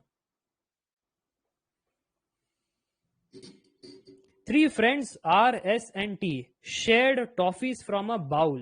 R took 1/3 of the toffees but returned 4 to the bowl. S took 1/4 of the toffees which was left, but शिद्दत वाला बंदा था, returned 3 toffees to the bowl. T took half of the remainder but returned 2 back into the bowl. If bowl has 17 toffees left, how many toffees were originally there in the bowl? आराम आराम से बनाओ। अब एक bowl consider करो, उसके अंदर x toffees थी। अब वो एक्स टॉफीज में से 1/3 टॉफी कौन लेकर चला गया? आर लेकर चला गया, बट उसमें से फिर 4 टॉफीज रख करके चला गया। तो अब जो नेक्स्ट प्लेयर आएगा उसके लिए कितनी टॉफी बची वो कैलकुलेट करो। फिर नेक्स्ट प्लेयर आएगा, फिर कुछ काम करेगा, फिर कुछ रखेगा, वो होने के बाद फिर से कुछ सिनारियो बनेगा, वो बनाओ। वो करने के बाद फिर बाद में इस इक्वेशन से इक्वेट कर लो, 17 टॉफीज बची हुई है, और फिर बाद में आंसर बताओ। ऐसे एक मेथड है जिससे आप कर सकते हो। फिर है विनायक वाला मेथड। विनायक जी है नालायक, ठीक है, विनायक जी है नालायक, देखते हैं कि बाउल में कुछ चीजें है, अच्छा चॉकलेट है, हम जरूर लेंगे, विनायक जी है हमारे, यहाँ पर आ गए, 1/3 टॉफीज को उठा रहे हैं। अरे जब 1/3 टॉफीज को उठा रहे हैं, इक्लेयर्स पड़ी है हमारे बाउल में, तो इक्लेयर्स को अगर आप 1/3 उठाओगे तो यार ये इक्लेयर्स डिवाइड भी तो होनी चाहिए 3 से, तभी तो 1/3 उठा पाओगे। क्या आधी आधी तोड़ करके उठाओगे क्या? कि 2 ही इक्लेयर बाउल में थी, अब 1/3 उठाना है, अब तो मैं आधी है ना ऐसे तोड़ूंगा, रैपर को रख दूंगा अंदर, या फिर है ना कुछ तो ऐसे काम करूंगा मिस्टर बीन वाले, ऐसे काम करोगे क्या? नहीं, 1/3 तभी उठा पाओगे जब टॉफीज आपकी यहाँ पर मल्टीपल ऑफ 3 में है, जब टॉफीज आपकी टोटल 3 से डिवाइड हो सकती है। क्या बात समझ में आ रही है? तो बोलो यस। क्या समझ में आ रही है? 1/3 of the toffees if he is taking, he रुक नहीं, ही टुक, है ना, ये कौन रुक रुक वो कह रहा है, ही टुक 1/3 ऑफ दी टॉफीज। तो तभी ले सकते हैं जब मल्टीपल ऑफ 3 में हो, जब या फिर 3 से डिविजिबल हो। तभी हम 1/3 उठा सकते हैं। और कौन सा ऐसा टॉफी का काउंट है? Is it divisible by 3? No. Is it divisible by 3? No. Divisible के लिए जस्ट ऐड करके देखो कितना आता है। इधर 9, 10, 11 आता है, इधर 4 आता है, इधर 12 आता है। Yes, this is divisible by 3। इधर ऐड करके 5 आता है, so not divisible by 3। Done and dusted. हमारा जो आंसर है वो सी था।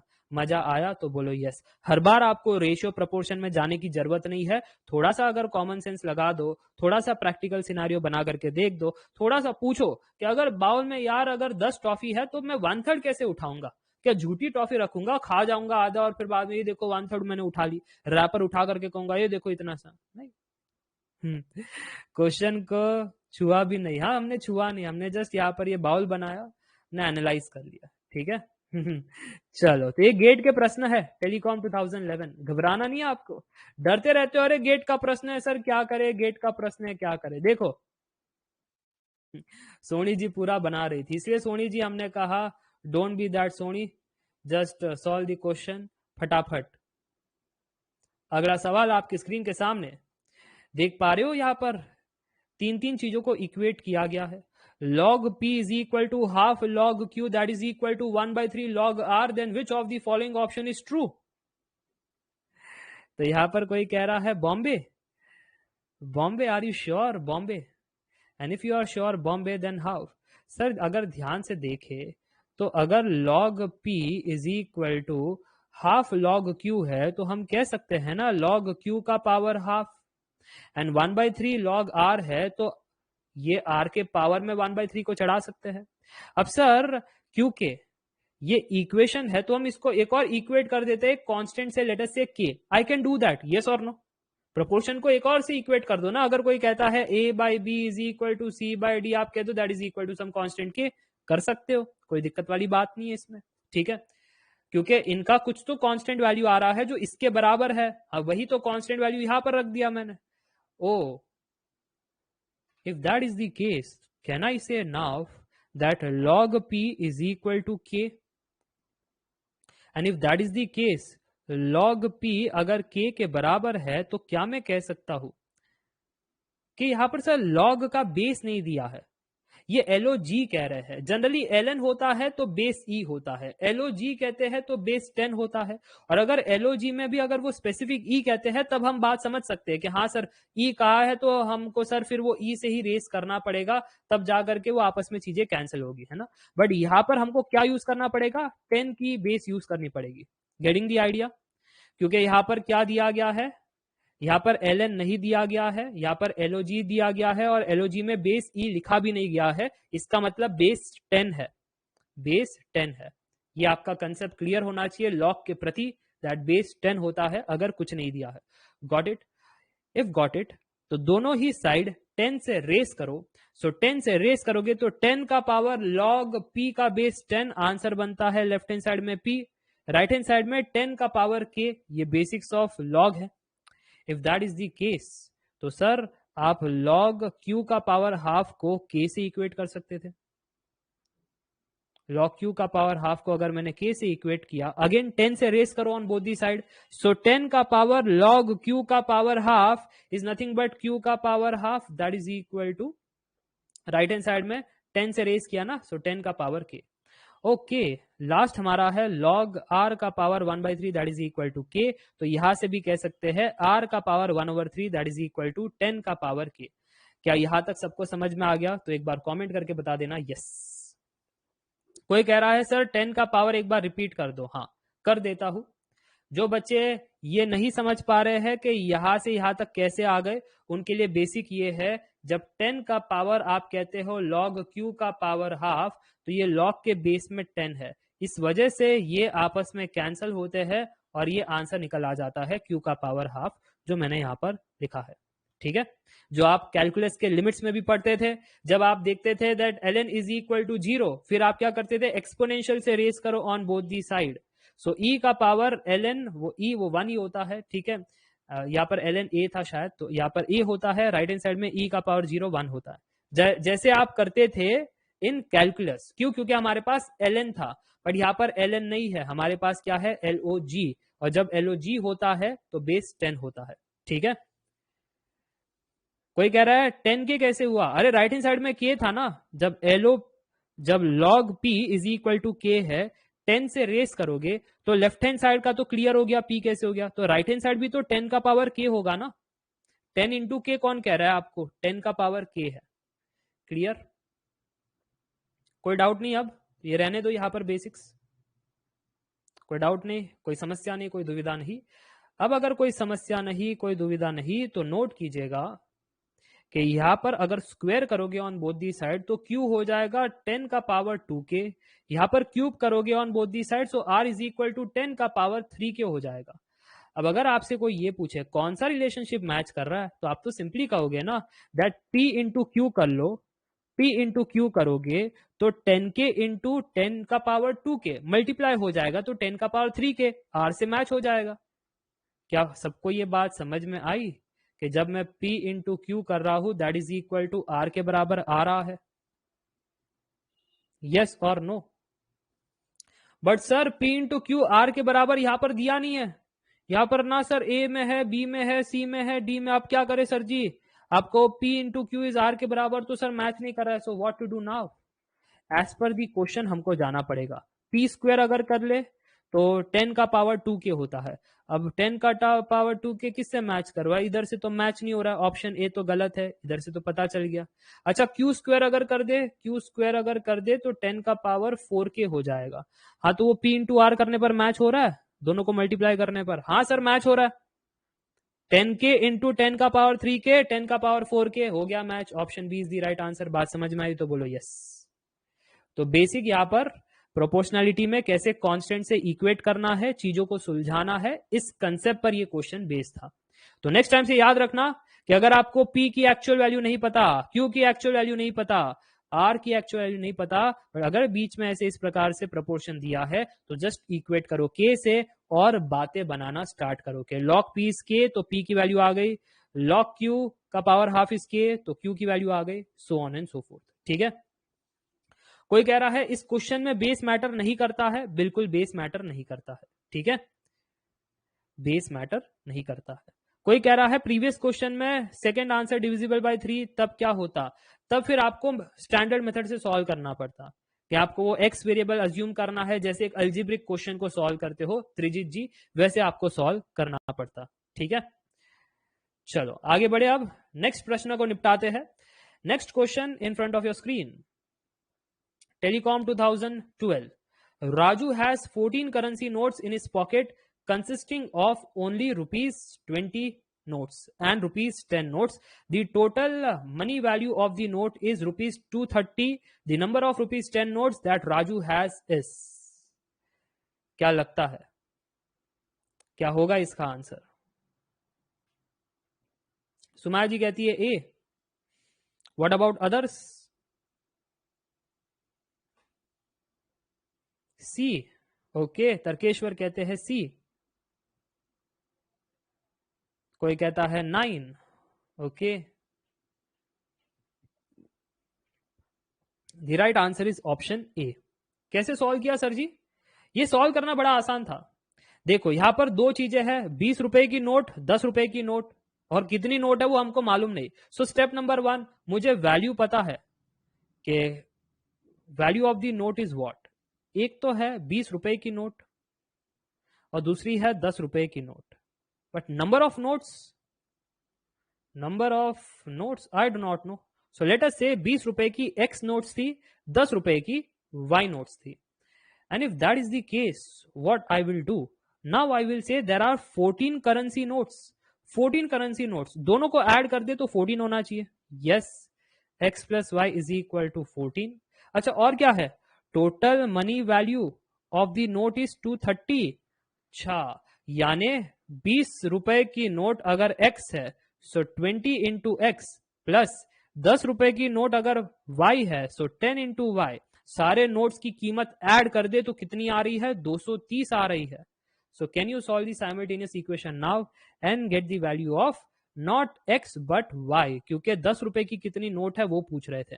देखो 10 रुपए की कितनी नोट है वो पूछ रहे थे। तो साइमल्टेनियसली सॉल्व करना है, उसके लिए क्या करना पड़ेगा? उसके लिए कुछ नहीं, ऊपर वाले को 20 से मल्टीप्लाई करना है और फिर दोनों को सब्ट्रैक्ट करना है ताकि x कैंसिल हो जाए g1 से और y का आंसर मिल जावे, y का आंसर 5 आ जाएगा। Yes everyone, and if yes this means वो पूछ रहे थे नंबर ऑफ 10 रुपए की नोट कितनी है, वो 5 है। Got the idea?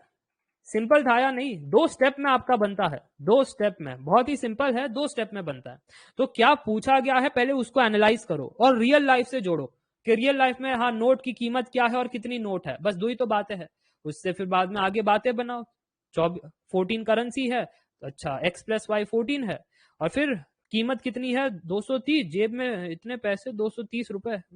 चलो तो उस केस में 20 की नोट x है, 10 की नोट y है, दोनों को ऐड कर ले 230। ठीक है, चलो आगे बात करें। क्या एक लास्ट प्रश्न बना दे? अरे हाँ कि ना, कुछ तो बोल। एक लास्ट प्रश्न बना दे आज की क्लास के लिए। चलो एक लास्ट प्रश्न बना देते हैं आज की क्लास के लिए ताकि आपको जीवन में मिले शांति। और ये रहा लास्ट प्रश्न, काफी मजेदार प्रश्न है। Let us see if you have studied the proportion, you might be able to solve the question. Can you see the question clear, loud and clear? Yes.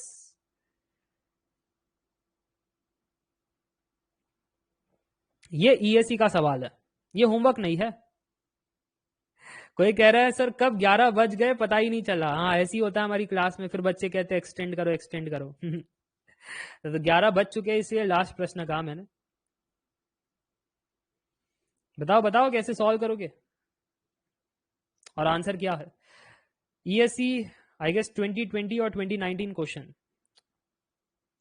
Somaiya ने कहा है B, very good Sumaya ji, very good, B is wrong answer. Gautam ने कहा है A, very good very good, A is the wrong answer. Harsh कहते हैं आज कोई ट्रैप नहीं था। हाँ बच्चे सी और डी, अब सी कहोगे जी, है ना, डी को कौन कहे, सी को ही कहोगे।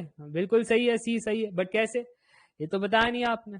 तो 2 प्रकार के बच्चे हैं यहाँ पर, एक है नालायक जो आंसर बता नहीं रहे, और दूसरे जो ऐसे तुक्केबाजी कर रहे हैं, शायद ऐसा हो शायद वैसा हो। तो नोट कीजिएगा आप सबसे पहले नोट कीजिएगा, step by step you have to decode the question. P weighs twice as much as Q, so P is 2Q। उसके बाद Q weighs 4.5 times as much as R, so Q is equal to 4.5 कितना होता है 4.5। उसके बाद R weighs half as much as S, so R is equal to 0.5S, half है ना उसका। T की कहानी क्या है सर? T नहीं, S की कहानी कह रहे। S weighs half as much as T, so S कितना है, S is half of T। अब कह रहे हैं T weighs less than P but more than R, okay, article T will be lighter in weight than T, lighter होगा, T कमजोर होगा, T छोटा होगा किन से, ये जानना चाहते हैं। तो मैं आपसे ये कह रहा हूं, लेट अस से T is equal to X, T की जानकारी चाहिए, सो T को X बना दो। एक बार X बना देते हो तो फिर इंस्टाग्राम फेसबुक ये सब जगह से जानकारी आ जाती है ना, व्हाट्सएप स्टेटस और पता नहीं क्या क्या। तो T को अगर X बना दो तो फिर S की वैल्यू कितनी आएगी 0.5 इंटू एक्स।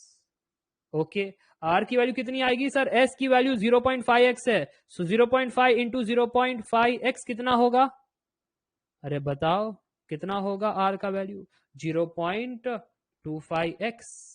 अब R की वैल्यू 0.25x है तो Q की वैल्यू कितनी होगी 4.5 इंटू 0.25 विच इज 1.125x। अब अगर Q की वैल्यू 1.125x है तो P की वैल्यू कितनी होगी 2 टाइम्स ऑफ दैट, यानी 2.25x। हाँ तो सारा कहानी मिल गया ना आपको, बस लिखना है यहाँ पर, सारी कहानी मिल चुकी है। P की कहानी है 2.25x, Q की कहानी कितनी है 1.125x, R की कहानी 0.25x, S की कहानी 0.5x, T की कहानी x। ठीक है, अब कुछ बच्चे कहेंगे कि सर जी अब यहाँ पर हमको मल्टीप्लाई करना पड़ेगा 4 के साथ ताकि सारे ये जो ऐसे फ्रैक्शन वाली चीज है ना वो हट जाए। सब कुछ है ना 4 से मल्टीप्लाई कर दो सर, बात एकदम खत्म ही कर दो 4 से मल्टीप्लाई करके। If I multiply with 4 through every term what I will gate, anybody? सबको 4 से मल्टीप्लाई करो सबको, तो ये वाली वैल्यू कितनी बनेगी कोई बता सकता है कमेंट में? अरे 2.25 इंटू 4 9 के बराबर आना चाहिए, 9। नेक्स्ट वाला कितना आ रहा है? 4.5x, ये सब x में ही आएगा, ठीक है। नेक्स्ट वाला कितना आ रहा है? सो 4 से मल्टीप्लाई किया, ये x बन रहा है। नेक्स्ट वाला 2x, नेक्स्ट वाला 4x। हाँ तो पूछ रहे हैं ना, article t will be lighter in weight then, कमजोर होगा किससे? अब आर्टिकल t खुद देखो 4x है ना। अब ये किससे कमजोर है? p से कमजोर है, q से कमजोर है, क्योंकि p 9x है, q 4.5x है, तो इनसे कमजोर है t। So p and q से कमजोर है t, so option C is the right answer. समझ में आया कैसे नहीं करना था? है समझ में आया कैसे नहीं करना? Why sir, why? क्योंकि ये क्वेश्चन ओरली भी बन सकता है। ओरली कैसे बनेगा सर जी? ये कुछ समझा नहीं, ओरली कैसे बनेगा? ओरली ऐसे बनेगा, t weighs less than p but more than r। p से छोटा है, t will be lighter than p से छोटा है, but more than r, r से बड़ा है, तो r का तो खेल ही खत्म। अरे तो t कैसे शक्तिशाली होगा r से? ये आप कह तो रहे हैं t weighs less than p but more than r, t is शक्तिशाली than r, heavier than r, तो फिर r से छोटा कैसे होगा? तो b एंड d तो ऐसे ही एलिमिनेट हो गए। बट कुछ बच्चा, अरे यार, अरे बट सर हम तो b कह रहे थे, हम तो d कह रहे, तो d यानी डोंकी, तुम वो गलत कह रहे थे, ठीक है। अब बचा कुछ और, देखो, more than r but r weighs half as much as s, r weighs half as much as s, मतलब अगर s को देखे तो वो तो r से भी शक्तिशाली है। अरे हाँ की ना, s is more Baahubali than r, और यहां पर t जो था that is more than r, और s जो है वो r से भी बड़ा है, तो t तो भाई r से बड़ा होगा, हाँ की ना? कमेंट करके बताओ हाँ कि ना। तो t और s का यहां पर कोई संबंध नहीं है, क्योंकि अगर आप ध्यान से देखो तो t हमारा r से बड़ा था और r s से छोटा है, तो या ऐसा कह सकते हो s r से बड़ा है, तो फिर हम कह सकते हैं कि t भी कह सकते हैं, अगर t r से बड़ा है और अगर r s से छोटा है, तो हम ऐसा कह सकते हैं कि t is greater than r but r is less than s। तो यहां पर हम t का क्या संबंध बनाए s के साथ? t का क्या संबंध बनाए s के साथ? कुछ नहीं बना सकते यहां पर संबंध, t का s से कुछ नहीं संबंध बना सकते। हाँ बट सर t का अगर s से संबंध बनाना है तो यहां से जरूर बना सकते हैं, s weighs half as much as t, s weighs half as much as t, तो यहां पर t हो जाएगा 2s, तो क्लियर हो गया, t is greater than s, हाँ कि ना? t is greater than s, हमको लाइटर चाहिए था, तो s से लाइटर नहीं है, because t is 2 times of s, t शक्तिशाली है, ठीक है। सो इस केस में हमारा t is lighter than p and q, done and dusted. बात क्लियर हो गई तो बोलो यस। ऐसे इंटरलिंक करना था और आंसर बताना था, ये वाले स्टेटमेंट से कुछ नहीं हुआ, ये r weighs half much as s, इससे कुछ नहीं हुआ। हाँ, fourth statement and fifth statement से बात बन गई, तो इस प्रकार से आपको बात बनानी थी। Got the idea now how to solve the question by method 2।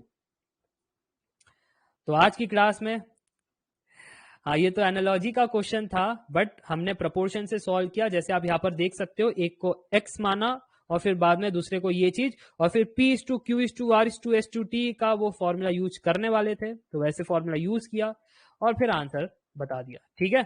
सो इस प्रकार से हमने ये प्रश्न बनाया है। आई hope you enjoyed the class of today. कोई कह रहा है ब्लर हो गया है, एक, is it clear now? Is it clear now? ठीक है, चलो। आई hope you enjoyed the class of today. Ratio and proportion को बहुत ही बेहतरीन ढंग से आपने पढ़ा और बहुत सारे क्वेश्चंस बनाए, गेट के प्रश्न बनाए, ईएससी के प्रश्न बनाए, तो बेसिक जरूर रिवाइज करना, बेसिक्स क्लियर है तो बहुत सारे प्रश्न आराम से बन जाएंगे। क्यों? क्योंकि ज्यादातर आप सिली मिस्टेक करते हो, ठीक है, ज्यादातर आप सिली मिस्टेक करते हो। तो इसके अलावा कुछ अगर क्वेश्चन है तो आप पूछ सकते हो, नहीं तो क्लास को एंड करते हैं। मैं सोचा नहीं था आप इतने बेसिक से पढ़ाओगे। I will always teach from basics, do not worry. कोई कह रहा है sir please take classes in English, it would be mix English and Hindi. कोई कह रहा है differential equation practice course, it will come soon but in November, not in October. Okay, for the complete syllabus you can visit the PDF में बताया है कौन कौन से टॉपिक किस दिन कवर किए जाने वाले हैं. Tomorrow I will cover percentages. PDF you will get in the content section. Abhishek कहते हैं मजा आ गया. चलो बहुत बढ़िया. वेक्टर कैलकुलस कब आएगा? नवंबर में आएगा.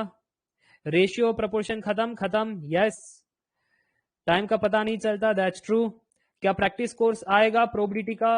प्रैक्टिस कोर्स आएगा of this aptitude? May be yes, जिसमें सिर्फ प्रश्न करवाए जाएंगे, क्योंकि कंसेप्ट पहले सिखाना पड़ता है. यहाँ पर कंसेप्ट सिखाने के बाद आपको प्रश्न सिखाने पड़ते हैं. ठीक है, तो ऐसा हो सकता है that practice course will come.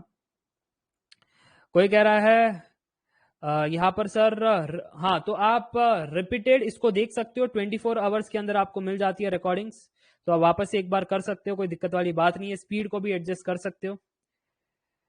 Sir maths का कोई ऐसा कोर्स आएगा क्या? ऐसा कोर्स ऑलरेडी है, कॉम्बो कोर्स आप रेफर कर सकते हो. और कुछ? डिस्क्रीट मैथ्स मैं नहीं टीच करता, sorry. Book for aptitude, by any aptitude book. Just go with the made easy book, but उसमें सोल्यूशन समझ में नहीं आएंगे. तो गेट एकेडमी की बुक अच्छी है. IAS master is good. By that IAS master. Vector calculus नहीं है. सिविल नहीं, वेक्टर कैलकुलस इनके लिए नहीं, कंप्यूटर्स वालों के लिए नहीं, जैसे आप कह रहे थे. कुमार कहते हैं first live interaction good. IAS master, हाँ, उसकी बुक चल जाएगी एप्टीट्यूड की. आरएस अग्रवाल भी चल जाएगी. गुड. और कुछ? चलो, तो बाकी का जो भी है कि रिपीट में देखना है, बाकी चीजें करनी है, वो आपको रिकॉर्डिंग्स में मिल जाएगी, तो आप वापस से देख सकते हो. नोट्स में अभी आपको दे दूंगा लेक्चर होने के बाद, तो उसका भी कोई टेंशन नहीं. So that's it for today. I hope you enjoyed the class. Meet in the next class. Up till then take care. Bye bye for now. Good night. ठीक है, कल मिलेंगे, परसेंटेजेस पर बात करेंगे और काफी सारे क्वेश्चन वहां पर भी सॉल्व करेंगे. ठीक है, चलो, गुड नाइट.